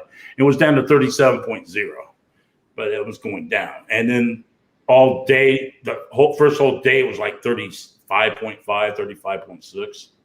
Same as yesterday. But this morning was 36.5. So I don't know. Once you get to Thailand, though, it's not like Cambodia in the sense that, like, there could be somebody on your plane that has it, but, like, you would never know, and because everyone's quarantining for 14 days, right? Yeah, but at least on my flight, it was a semi-commercial flight. Everybody had to be tested. Yeah. Even the Thais. Yeah. Right. It's not like a repatriation flight where they're trying to get the Thai people back. Like, yeah. But if you look at the Thai embassy page in TC now, it gives you both the repatriation flight schedule and the schedule for semi-commercial flights. Also. In Washington, D.C. Yeah. US. Okay. Yeah. And I don't know about anywhere else because I don't really look, but I may look for people to find a question, look at their country's embassy page, see what I can find out, kind of information I can find out for them. And one of the guys that came over here, he had to come in on a medical visa, but I guess he does already have a retirement visa here. So when he gets out of medical tourism, I think he can continue on his retirement visa that he has still valid. But he came in on a medical, maybe because he didn't have like an OA retirement. Maybe he just had an O. They wouldn't let him in. Okay. Right. Yeah, that makes sense. He was able to get in. Yeah. And Benjamin from Integrity Legal just did a video. If you're coming in on a medical visa, it's more likely you ain't going to get a retirement visa after. But if you already got one, you don't have to worry about it. Yeah, like Ben is actually a really good guy. I mean, he's my attorney, and have known him for several years. And he's not free, but he's worth it for sure. I mean, you've got an attorney in the United States. I'm sure he's not free. I've had U.S. attorneys, and they're not. They're expensive. And they're in line with the judge. So if you pay them the right amount of money, they get you over on the judge too. I've seen attorneys like that. So. Yeah, no, for sure. Token Nomad asks, was there a test prior to boarding the flight? And the short answer is yes. Yes, 72 hours prior. Well, the testing not, but the certificate with the negative results got to be back 72 hours prior to boarding. Right. So, and the good thing about it, they give you the test results and it actually has the time you took the test, which I kind of find it hard to believe because everybody in the afternoon, I think it said 2:30. And everybody in the morning, I think it was like at 9:30s. But it didn't really matter because it mattered when you got your certificate is when your 72 hours start. Right, so right. Even though you got the next day, like I said, you get it after 5 o'clock. There's no time on it. So you got to assume the time actually starts at midnight of the day. Right. You get your certificate.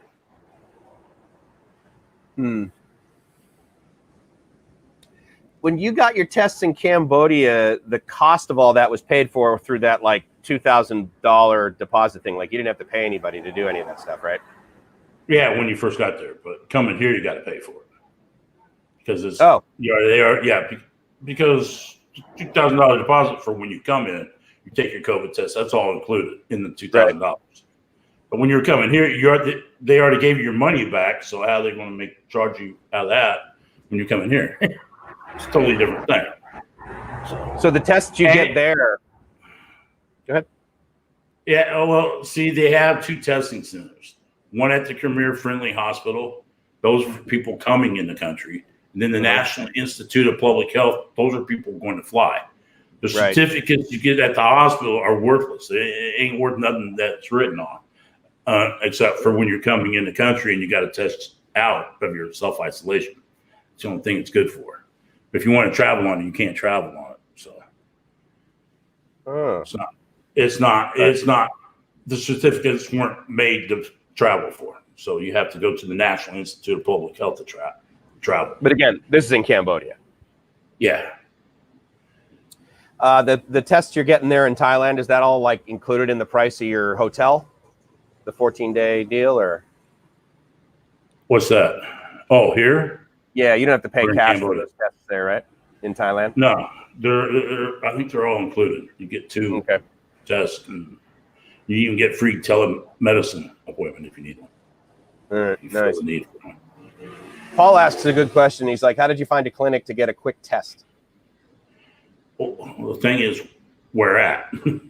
Yeah, that's a good question. Right. I mean, yeah, if it was in New Jersey, obviously, like you said, included it, local clinic, included it with your health insurance, right? They paid for it. Yeah. See, in New Jersey, I got lucky. I found the clinic they're able to get it back in 48 hours, the test result. Most places around me, you're lucky to get it back in 5 days. Yeah, right. So the clinic I got it done, I was able to get the tests and the results back inside of 72 hours, which makes you feel a little bit better because you don't know if you're really going to have an issue when you get to where you're going. Because apparently going to Cambodia for a while, the IATA page, or International Aviation Travel Association, or whatever page. Yep. Yeah. It actually said 72 hours to arrival, prior to arrival. They had it wrong for the longest time, and people were having issues when they got to Korea. Some people got turned back. It's because 72 hours prior to departure or prior to arrival? Yeah, it's prior to departure because you have your results back 72 hours prior to departure. Your trip can take anywhere from normal time, like actually mine was actually pretty normal. 15 days get to Taipei, 15 hours to get to Taipei, and 3 hours to get to Cambodia.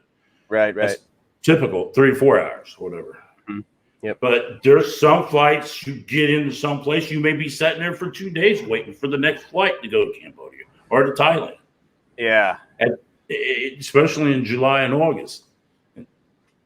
But they're getting more semi flights coming into Thailand, so it's a little bit easier to find flights. But still, some of those airlines only doing 2 flights a week now, not every day. Yeah, no, that's true. Jorgen asks, is the doorman in quarantine right now? Yes, exactly. He's over there in Bangkok. Yeah, but again, unfortunately, at least you're not in New Jersey, baby. You're friggin' making it. That's friggin' awesome. I just wish at 4 o'clock in the morning, I would wake up at 4 o'clock in the morning if they let me go walk around this track in the backpack. Yeah. When there's nobody around, I can wear my mask. Give me a little bit of walking in. Well, hold on. You're on day. You've slept there now 3 nights or 2 nights? 3 nights total, but the first day don't count. Right, but you're on your 4. Okay, so that means what? 2 more days, and then you can walk on the roof or something? Actually, when did I get here? I got here on the 10th. That don't count. I've been here 11 days, the 13th. I will test on Sunday, and as long as that results come back, I get to go walking on the roof on the 17th, next Tuesday.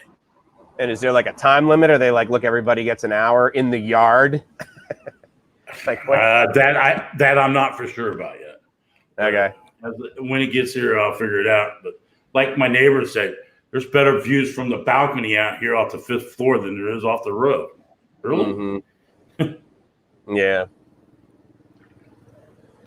No, I get that. I'll at least go up there at least one day and go look at it and take my phone and record some videos if it lets me. Without Wi-Fi, it's kind of hard to do anything on YouTube.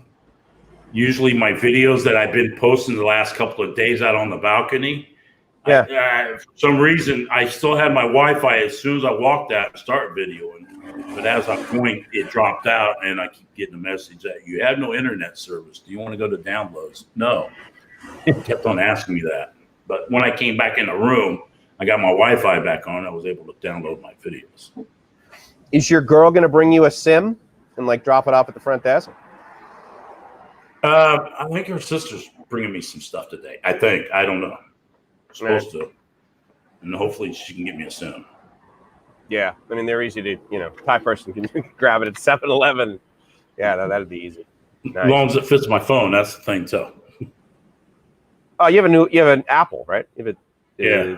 iPhone. Yeah. It's just a micro. Yeah, Nano SIM card, I believe. Is that what they call them? The super small ones or Nano? Yeah, that makes sense. Yeah. Orange suits on the roof. Yeah, exactly.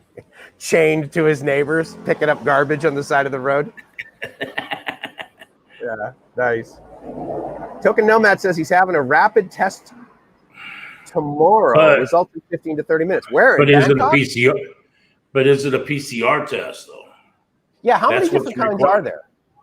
Well, apparently there is a rapid test that you can get results back in 15 to 20 minutes, 25 minutes.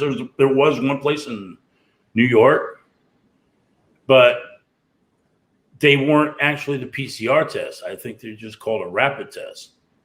The RT PCRs, I think they're called real-time PCR, polymer, whatever. I don't know what PCR stands for, but okay. But the RT actually stands for real-time, not rapid test. I thought it was rapid testing. It's not rapid testing, it's real-time. But there is a rapid test. You can get results back in 20 minutes. Apparently, it got to be because look at all the football players. They got to get tested before they probably play a football game now. And they have to have results back before they can play. Look at the baseball player from the World Series. Apparently, he tested positive, and then he was out on the field after the game celebrating when they won the World Series. That's kind of, I don't know. How did you find Cambodia as far as like walking around? I mean, was it like the minute you walked outside, like for example, when you walked out there on the river, like was everyone wearing masks, or was it just like, no? I mean, there's essentially no COVID in Cambodia either. So they say. Right. Yeah.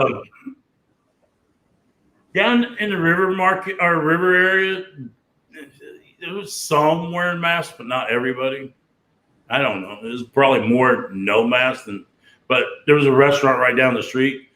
One day I go there, none of the waiters or waitresses are wearing masks. But the next day I go, they were wearing a mask. So I don't know. Mm-hmm. Depends on who's working, I guess. But when I moved over to the other place around the neighborhood, you've seen a little bit more masks. But even when they started shutting down stuff again a couple of days ago before I left, you started seeing more masks. Yeah. Or at least I noticed more masks. I don't know if it was actually more people wearing them. But when I got in a tuk-tuk, I asked the tuk-tuk driver to wear one. Because not all tuk-tuk drivers wore their masks, but I appreciated if they did. If you wear your mask, you might get a bigger tip. There you go. Nice. I always gave him a tip. I don't know. Sure. Just round it off and keep the change, Because everything's in U.S. dollars, right? I mean, it's like, $1 to it costs like 8,000 real, and I usually had real, so. Oh, you did? You're using real? Okay. Yeah, because you use dollars to pay for something. Half the time you're going to get change back in real, so I just convert me over the real. It was easier. It took me a couple of days to figure it out, but I think it's $1 equals 4,000 real. Was it 4,000? Okay, I couldn't remember. I knew it was like less than Vietnam with their I think it's like 20,000 dong to $1. It's ridiculous, right? I only got to spend a week and a half in Vietnam, so I didn't really have time to do anything. So, yeah, I like Vietnam a lot. I'm psyched for Gracie and I to go back. Nikio asked about Ben Hart. So the short answer is you can't get it straight. Okay, so at the end of the day, here's what I recommend you do. If you seriously want to use him, and I recommend you do for a legal thing. At the end of the day, you send him 5,250 baht. That's basically it's like $130 or whatever it is. Maybe it's 150, 160 for a 1 hour consult. That's the best thing to do. And then as far as assistance with an OA visa, honestly, I mean, an OA visa, let's be clear, that's the visa you get in your home country from the Thai embassy. So Nikio, I don't know where you're from, but let's say for the sake of argument, you're from the United States. To get an OA visa, you're going to do it through the mail pretty much. And you're going to do it either at the Los Angeles consulate or the Washington, D.C. embassy, or I believe the New York, that you got your, the New York consulate, maybe Chicago. I can't remember. But at the end of the day, I mean, you can do everything through mail in the United States, and you don't need an attorney to help you get an OA visa. I mean, it's, no, like $350. But you do have to have the requirements for it, like the 400,000 baht in the bank account. Well, 800, yeah. Or to get here, you only need partial of that if you have a monthly income that covers the rest, or if you have the whole income that covers the whole thing. So you can, right. Whereas I think it's like $2,400 a month or some shit like that. Whatever the conversion of 60,000 baht is, right? So that's like $2,100, something like that. But again, the cool thing about getting it in your home country and the cool thing about getting an OA is the money that you got to prove to them is just the money you've got in a U.S. bank account. It's not until you get over here and you either need to renew it or you're going to get an O when you need to have the money in a Thai bank account. Well, and if you get a Type O retirement visa over here, you don't have to have the income requirement, do you? It's sort of the same thing. Like you either have 800,000 Thai baht in a Thai bank account, or you have money coming in to the tune of like 60,000 baht a month from an outside source. Or is it the insurance that's not required on the Type O? The insurance requirement. So you know what's weird? I came over here on an OA, and interestingly enough, I got it like October 4th of last year, or 2 years ago, basically. And it wasn't until October like 30th that they had the insurance requirement for an OA. When I renewed and essentially extended my OA they needed life insurance. They needed to prove I had life insurance, meaning that I had like repatriation of my remains. They didn't want to have to pay to get my dead body back to the United States, kind of thing. But they did not request or require that I have health insurance over here, which is a little bit weird. But again, the requirement is not, I mean, it's like 400,000 baht or something like that of like outpatient. Yeah. It's not that much money. 40,000 outpatient and 400,000 inpatient. Exactly, which is free. I mean, so that insurance isn't that bad. Thinking because of how convoluted it all got. Well, I mean, again, dude, if you to get an OA in New York City, I mean, you're basically just using FedEx to get your documents back and forth. And you can use I use UPS, but I don't think I really trust them that much. But when I got my Cambodia visa, I actually sent overnight to Cambodia embassy in DC and put a return overnight or come back. Yep. So that's what I've done. Totally. I've been there. Yeah. I mean, Nico, if you're in New York City, if the consulate is open and you can physically go there, as far as I know, the Thai consulates are pretty cool. Usually from about 9:30 in the morning till noon, you can basically show up. But again, that's long before COVID. I don't know if they're like closed down. I know that my parents were trying to renew their Canadian passports and they couldn't just like go to the Canadian consulate in Boston. It's closed. So I don't know how it's working in New York City, but. Well, I know on September 25th, when I was supposed to get my visa stamp, they were open, but they didn't have a stamp and they didn't really have anything from the ministry saying I was approved. So they couldn't do anything. And they were actually open, but I think they start at 10 o'clock, I believe. They're supposed to open at 9. But I think it was 10 o'clock. That was September 25th. So from now and from then until now, anything can change. So. But, like you said in the past, just check the Thai consulate website because in the U.S., they actually update them pretty well, I think. I would check the DC webpage. It's more accurate than the NYC consulate page. Oh, it is. Okay. Yeah. It takes them. They don't have all the information on the NYC consulate, but in order to apply for your visa and COE, you're going to be directed to the DC page now. That's where the online application is. Okay. All right. That makes sense.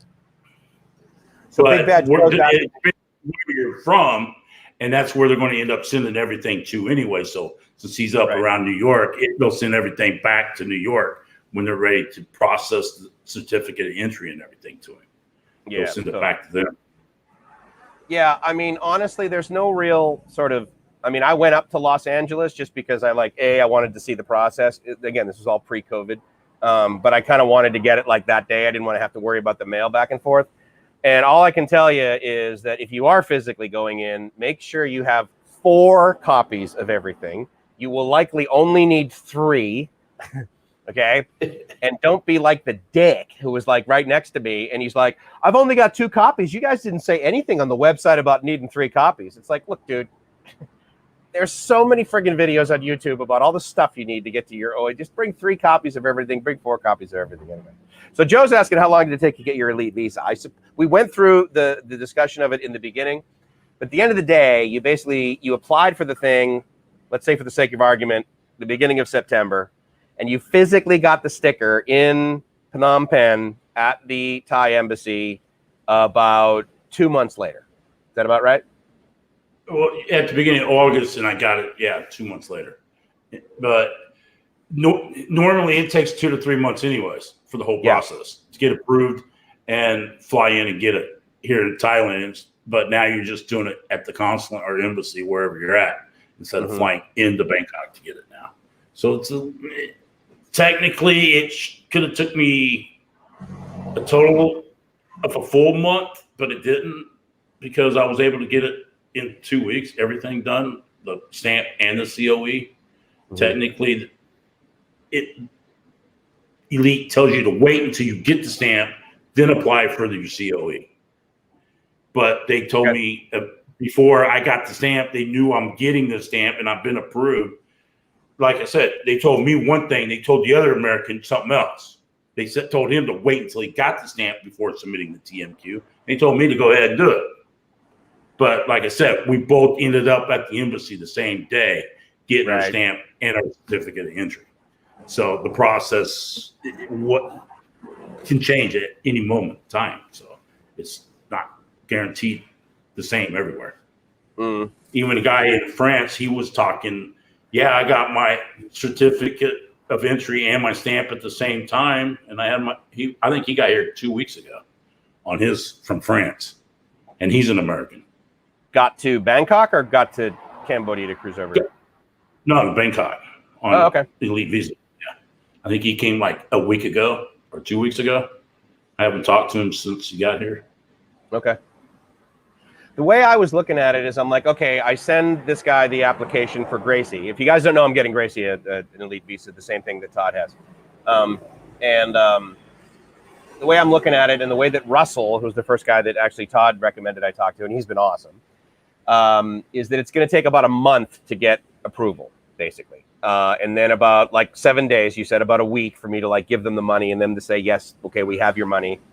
And then apparently they give you like a number, right? Which is like your elite number. And that's what you use for the, what's it called? The call center, right? I mean, they have this elite the call center.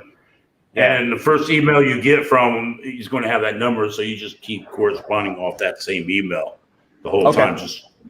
Because you may forget to put that number in on a new email. And they're like, who are you? You didn't pay it. Oh, you've paid us, sir. Yeah, absolutely. Well, it's all about privileges, you know. So Damo asks about the quarantine. Do they have people like cruising around? They can get you stuff at 7-Eleven. I mean, the short answer is not like just standing around waiting to do that. But you did have a guy get you a lighter, right? Oh, well, when I got here, he had a lighter and he gave it to me. I think I owed him about $40. You need it short time or long time? I go, I want to need it for a long time. Yeah. Short time? What am I going to do for a long time? Use it as a weasel? Yeah, my cigarette right at the door. Here you go. Yeah. Yeah. I just smoked the one annually. Dave, to get back to you, you're on your way down to Hua Hin. Awesome. So currently I am in Prachuap Kurikon. My train that I'm taking back will likely be tonight because I'm going to go back to Thailand. I'm going to go back to Bangkok for a couple of nights, get some stuff, and then head back down here. But the overnight train, it leaves here at it's scheduled to leave here, which means it'll leave 2 hours after that. But it's scheduled to leave from Prachuap Kurikon and go through at about 3:30 in the morning. So I'll be back in Bangkok, ideally by about 10 or 11 tomorrow morning. I'll be there for a couple of nights. So I'm not sure how long you're down in Hua Hin, but if you're not, I think we're either on Facebook or Line or WhatsApp or something like that. But hit me a message, dude. I mean, if you want to cruise down to Prachuap, I'm here all day today, basically. I'm not sure what your token nomad, or rather born nomad. Mango smoothie, mango sticky rice. Right on, dude. Very cool. Todd and I will enjoy those in Pattaya, right in front of the goddamn fireworks. Exactly. Yeah. But it's so amazing how I have not been bitten by a ninja mosquito yet since I've been here. What floor are you on? You're probably up high enough you can have the door open all day long, right? I'm on 5. I can't have my door to the hallway open because I think during a certain period, they have an alarm set on. Or I don't know, one day I opened it, sounded like an alarm was going off. I noticed that in your video. You're like, yeah, I can't go outside. Bip, bip, bip, bip, bip. Oh, shit. You know? I don't know if that was my door doing it or there's just something out in the hallway beeping like that. I don't know. I've opened my door since and I haven't heard it. So they're just like, listen, crazy gringo, keep your droplets inside of your own place. I told my neighbor, yeah, when I first got here, I had 37-degree temperature, 37.5. He's like, yeah, totally. I need some time to myself. What's your temperature? About 38 something. Well, okay, good. Dude. You got the whole beach to yourself, buddy. Stay the hell away from me. Nice work. Oh, we're at almost 2 hours. Nice, dude. Really? Wow. Yeah, absolutely. How much we got? Oh, we got 30 guys watching. Shit, that's like a record for me. That's awesome. It's because Todd's here, which is awesome. I'm totally stoked about that. You guys got any questions for him? He's wealth of knowledge. Big time, dude. Or at least I try to have the right answer. No, it's just your experience. I mean, basically, I would submit that all the stuff you're going through, dude, if I was still in America, I would be about 1 hour behind you with everything. I would be like, no, dude, I got to get my ass the hell out of there. Oh, man, it's... No white shirt, Mike. What? For my train ride. So usually when I take these train rides, I pay like 5 cents for them, and I take the super cheap seats, and I have the windows open, and it's dusty as hell. So if I wear a white shirt, then I've tried to wash it before. Yeah, you're totally freaking dirty. Joe likes to give me shit about that. Probably because I'm not wearing a Bangkok Strange shirt. So yeah. Mm-hmm. So I'm better not wear my white baseball jersey. Just wear the gray ones. Yeah, dude, not your bow socks. You can't dirty that baby up. That's a classic. Now, where do you buy them? Like, do you physically go to the cities you're buying, or do you order these things on Amazon? Major League Baseball Shop.com. Oh, okay. But I mean, obviously, you follow some. These are the Majestic ones. They're not actually authentic. I only got like 6 authentic Majestic ones where they actually have the patches and stuff on. So these are kind of a knockoff because they're not 100%. But most of my jerseys I wore, I'd probably been to the city at one time or another. Yeah, I was a truck driver. I drove around the United States for a while, for 2 years. What was that like? Did you dig it? I was working for my dad, so it wasn't too bad. I mostly drove from Nebraska, Crete, Nebraska. Okay. From farmland plant down to Texas every week. Down to Houston. Is that it? Just like that all basically, that was your route? And then probably from Arkansas back to Missouri, depending on what kind of load coming back where I went. I've went all the way down to Miami, Florida. Actually, Hollywood, Florida, which is inside of Miami, to deliver 4 cans of popcorn oil. 4? How big were these cans? The 5-gallon cans. Okay. Metal cans. You're like, whatever, They, I'll drive it if you pay me. I don't care what it is, right? But my dad said you can't take it unless they got a load coming back out, going to the Midwest. And they just happened down at Homestead, Florida, south of Miami. Yep, I know where that is. Plant farm down there. And they had plants going, I was going to deliver them to Home Depots. And it paid $4,000 for the load. My dad, take it. Nice. Okay. There you go. He got 75%, and I only got 25% because I was the driver. He's the owner. So trucks aren't free, so I get it. That's good. Yeah. Mariano asks, what do you do all day long, dude? Nothing. Watch. Actually, I started watching my Fargo season 4. I'm on episode 4. Yeah. Nice. And then I watch YouTube, Limp Bizkit videos. Watch I got IPTV service, so I can watch Family Guy all day. I can watch 2.5 Men, Hogan's Hero, and I'm trying to stay away from the news. Fuck the news. Dude, I am right there with you, man. I mean, honestly, I am like binging on Grey's Anatomy because I'm like, the last thing I'm going to do is watch friggin' CNN. I watched Grey's Anatomy from the very beginning because my girlfriend at the time liked it. So, and even after we broke up, I still watched it. Dude, how many seasons? It's like 1,000 seasons. Hold on, I'll tell you. At least on here.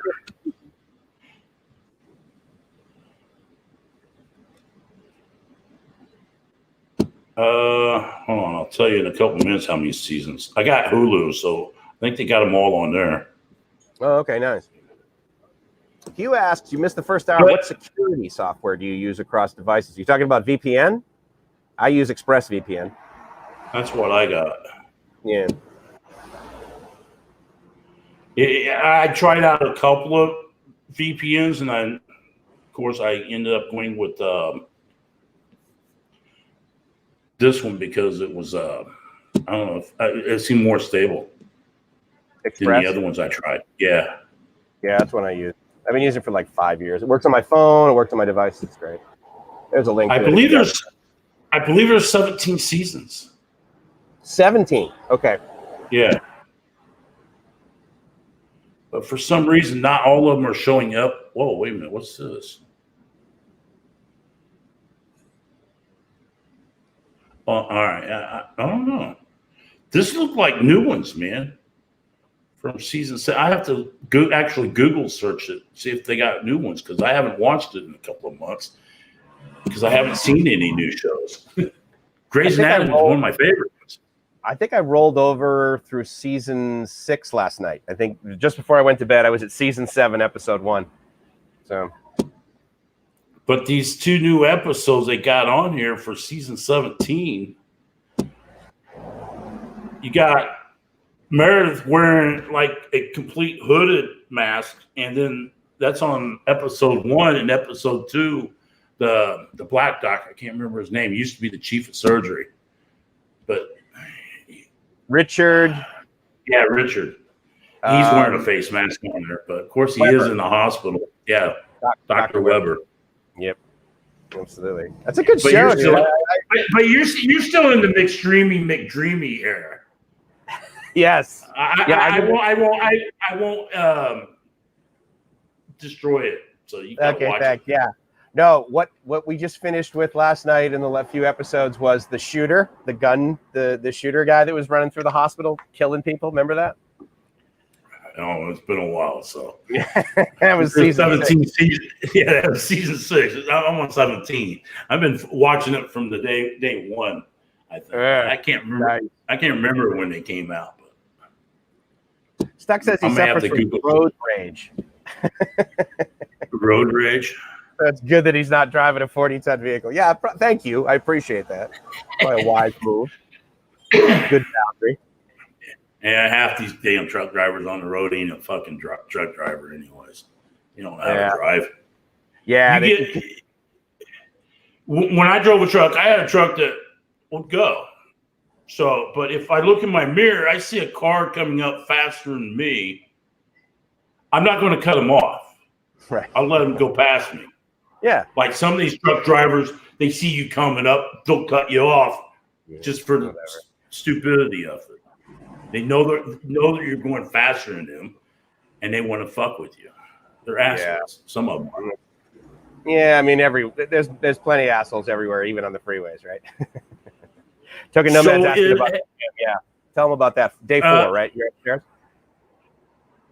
Nah, Mariano here. Mariano, yep. Yeah, Grey's Anatomy starts season 17 with a crossover with Station 19. Is that the new season? Oh. And it's what? So like it's a new show? No, well, Station 19 came around a couple of years ago, and they've done some crossovers with that show before. But don't worry, you ain't into that yet. You'll see that later on. And no, I'm still in McDreamy. I'm still at McDreamy. Yeah, you'll see that probably around season 14 or 15 when Station 19 started. Actually, but I don't even think Miranda even got the boyfriend that's the firefighter yet in season 6. So no, that comes later too.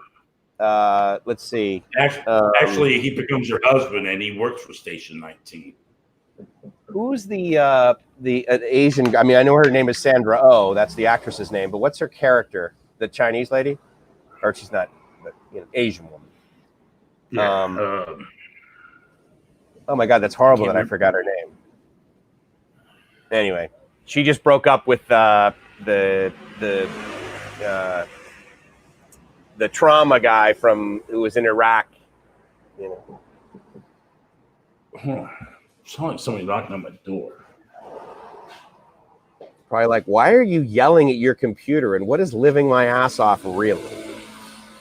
Just finished watching 8 seasons of the original Magnum PI. Guys, you know what's funny about that? Is that's the reason I bought a VCR. Yeah. Okay. What's he got? Did they get your temperature? Yeah. I don't understand. I sent it to him on the app. Oh, they never got it? I don't know. But is that why they came and knocked on your door? Or was she like half naked? Oh, yeah. They sent me a reply, said thank you. So, but I guess they just want to do a random check, maybe. I don't know. Did she take your temperature? Like, boop? Yeah. She took it with the laser one or whatever. So you're not wearing one I got. Right? You went to the door without anything on? Yeah. Good man. See, mine is one of the digital ones, so she used to like the laser one.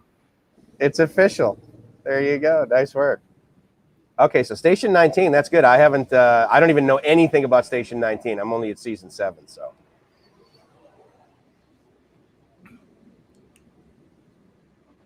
All right, nice. That'll give me something else to watch in quarantine. Season 17 just started. Yeah, I kept on getting commercials. Was watching Fargo for the new Grey's Anatomy. And I was like, why am I getting? Hulu? Yeah, I watched on Hulu. Okay, I think that's why. I mean, Hulu's got commercials, right? Yeah, I can pay the extra money, but I think it's another $5. But go without commercials. But it's not that many commercials. Not like the commercials you get on regular TV. Get 20 minutes of commercials between settings. You only get maybe 2 tops for a minute and a half, not 5 minutes. So it's nice. It's not bad. Dr. Christina Yang, thank you. Yeah, I love her character, by the way. She's a brilliant actress. I mean, she's actually pretty awesome. But Christina Yang, I don't remember pediatric doctor. What's his name? Karev. Oh yeah, he's kind of got an attitude. He's a little bit of a douche, right? I mean, yeah. I mean, he's supposed to be, right? Yeah. All right. Ted Lasso. Who's that? Ted Lasso on Apple TV? I've never heard of that. Have you? No, I don't watch anything on Apple TV programming. I don't know. Oh, okay. I got when I bought my iPhone 11 last year, they gave it to me for free for a year, but it was just starting and there wasn't really nothing on it, and I just haven't gotten into it. So what do you use it for? You watch what? Hulu, YouTube, that sort of thing? IPTV. Oh, I got my So because are you still getting up in the middle of the night watching like races and shows and stuff, or are they all over now? Actually, I got a P1 today at 5:00, and I don't have to get up in the middle of the night to watch racing over here, unless it's in the United States. But that ain't happening this year. So, but yeah, the Turkey Grand Prix. I don't know what they're calling it. The Turkish Grand Prix 2020. So practice 1's at 5:00 today, and P2 is at 7:00. The Turkey Grand Prix. What do they call it? The gobble gobble? The gobble gobble race? The Turkish Grand Prix. And what sucks, they got the schedule out for next year, and the date that the new Vietnam Grand Prix is supposed to happen this April, that got canceled, postponed because of Corona. Mm-hmm. I was actually wanting to go, but that kind of got thrown out the window when my girl came to the United States. So there wasn't no way we could both go to Vietnam, go watch the race for the weekend, and go back to the United States because their visa only allows her one entry to get married. Oh, you got her a fiance visa to come to the U.S.? Oh, okay. Yeah. Colts 34. Wow, Colts came back and kicked in their ass. Yeah, I mean they were pretty solid. Phoenix River, Philip Rivers used to be the San Diego quarterback. He's in. Oh, he's a Colts player now. I definitely don't know that. House shows. Yeah, I need to go back and watch those. I probably will.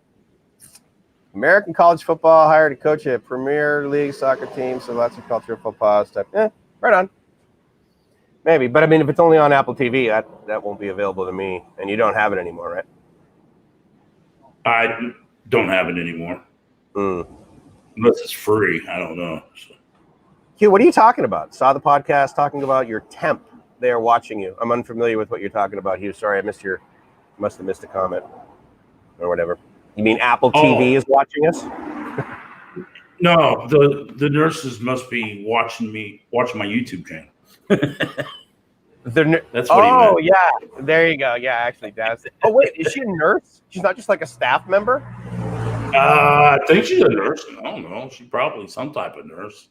Did she have that cute little outfit like they wear in Halloween? No, she had like the blue chemical suit type. I don't know. So she looked like Christina Yang. Yeah, pretty much. She wearing a mask, face shield, and all that. I guess she wanted to make that. But I answered the door. I put my mask on. So yeah, right, sure. Shows them I'm serious about my shit. I just don't open the door, coughing all over the fucking place. If I am, at least I got my mask on. Just got out of the shower. Hope that doesn't bother you. You're a medical professional, though. You've seen a naked man before. Not like this. Put my mask down there. I got something. There you go. How you doing there, sweetheart? Covering up the droplets. That's what I'm talking about. Well, that's another good thing about the hotel at the base in Pattaya. That apparently there's 2 swimming pools, one downstairs and one on the roof.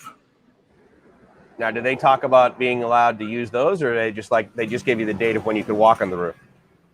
Oh, no, I'm talking about when I get to Pattaya, there's going to be a swimming pool I can use. Oh, yeah, the base.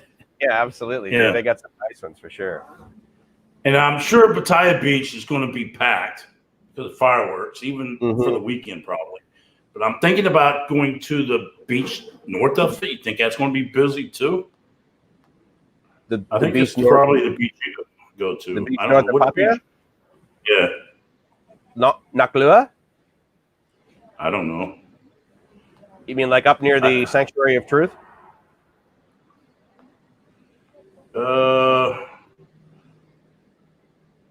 Yeah, up north of that. North of that like Bang Sien?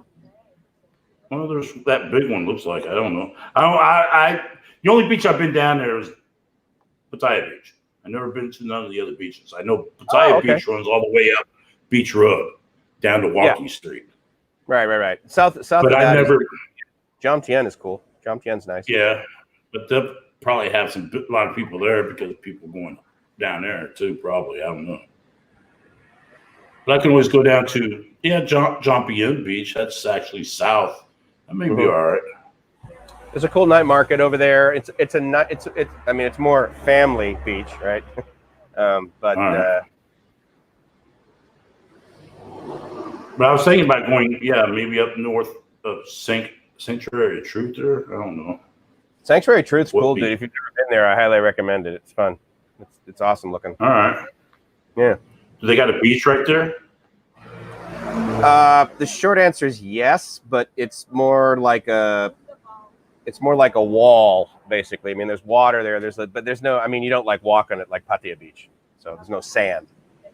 All right. Really, a little bit. About like over at Krabby, the main beach. There's a seawall right there. There's very little sand beach right there. Yeah, unless it's low tide in Krabi. Yeah, like Ao Nang. Yeah. You got to go down and take the boat down to the south on the beaches down there where there is beaches. I keep on wanting to take a drink of coffee, and I don't have no coffee. Down to. It's a good thing I didn't drink no coffee. I'm going to take my temperature. Oh, you're 38 degrees. You're like, oh, it's just the 3-in-1, sweetheart. All right, Joe keeps asking about the hair clippers. He said they were nice sounding. What's the deal with these hair clippers? Is this a video that I missed? Probably.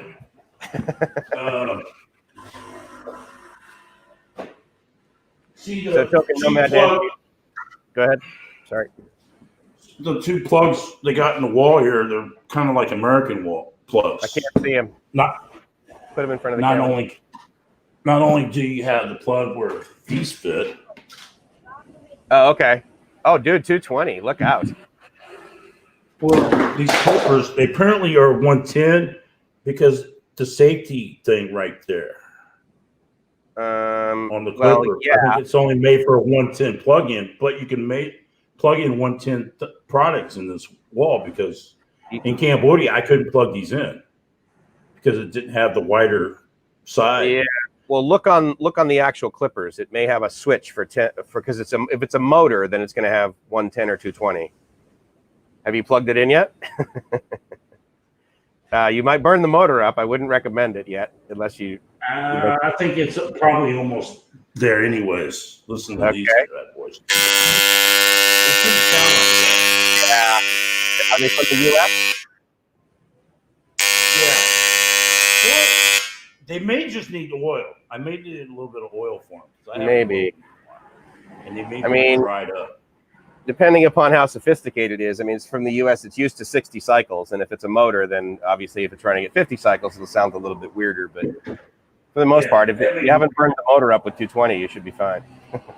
Yeah, but I could probably use some oil for them. Yeah, that's a good idea.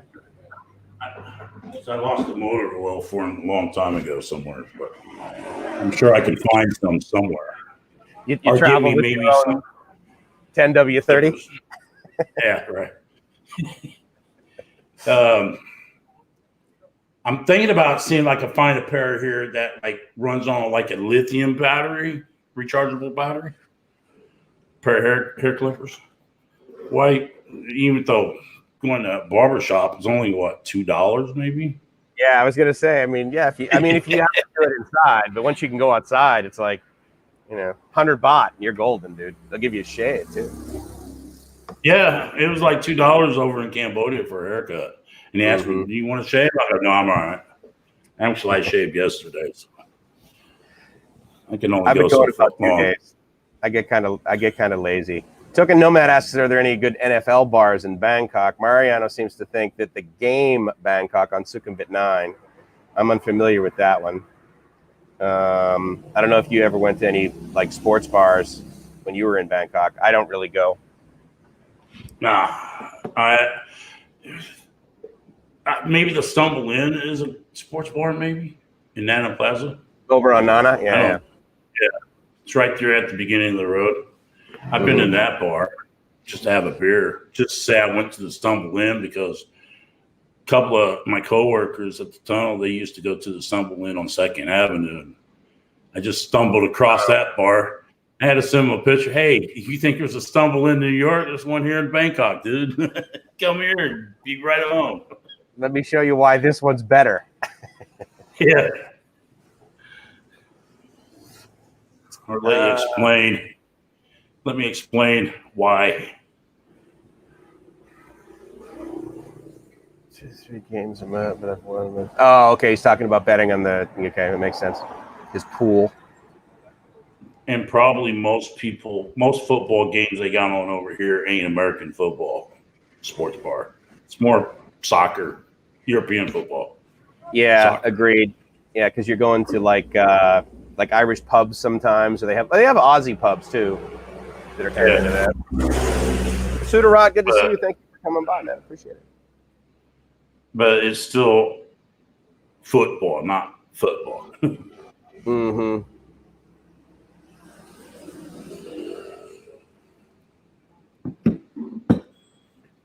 I was we're on a bus with some Germans in Germany. They wanted to play American football, so we got a game going at the base, and they were able to come get them in on the base, so we were able to play football with some German guys. Nice, dude. That's pretty cool. That's great. Where are we at here? Oh, dude, 2 hours and 15 minutes. This has been a great live stream. I think I'm going to cut it, and I'm going to head out, and I'm going to get myself a mango smoothie. How's that sound? Well, you go bring me one if you want, or have Dana bring me one to the guard. He might drink it himself, but that's true. I'll just go to the guy and say, hey, look, the guy that you gave the lighter to, give him this friggin' smoothie. I asked him, can I order some mango sticky rice? Because no, that's not on the menu. Oh, come on. This isn't Thailand. You guys are lying to me. Oh yeah, that's another thing they told me. You can have stuff brought in, but no alcohol. I go, I think I can wait until I get to the beach to have a sing-up. So don't worry. Yeah, that's no alcohol. Shouldn't be too bad. No. And I already had my sing in Cambodia. So they sold it at the store. So I bought me one. And it's only a real sing if it's in a bottle. That's what I was told. Yeah, not in a can. Yeah, that makes sense. Nice. But one store only had cans, so I had to settle for a can. So, but the other store had bottle. I was all right. Nice. All right, guys. Well, hey, we're going to call it here. Thank you so much, Todd. Awesome seeing you, brother. Thanks so much, man. Thank you for having me. Indeed. I appreciate it. I'll talk to you soon, man. Very soon, and I'll see you in 2 weeks. All right, man. Yeah. Thanks, guys. Appreciate it. Oh, wait. Are you having a gratitude attack? I won't stop if you're going to start. Awesome. Right on, dude. Right on.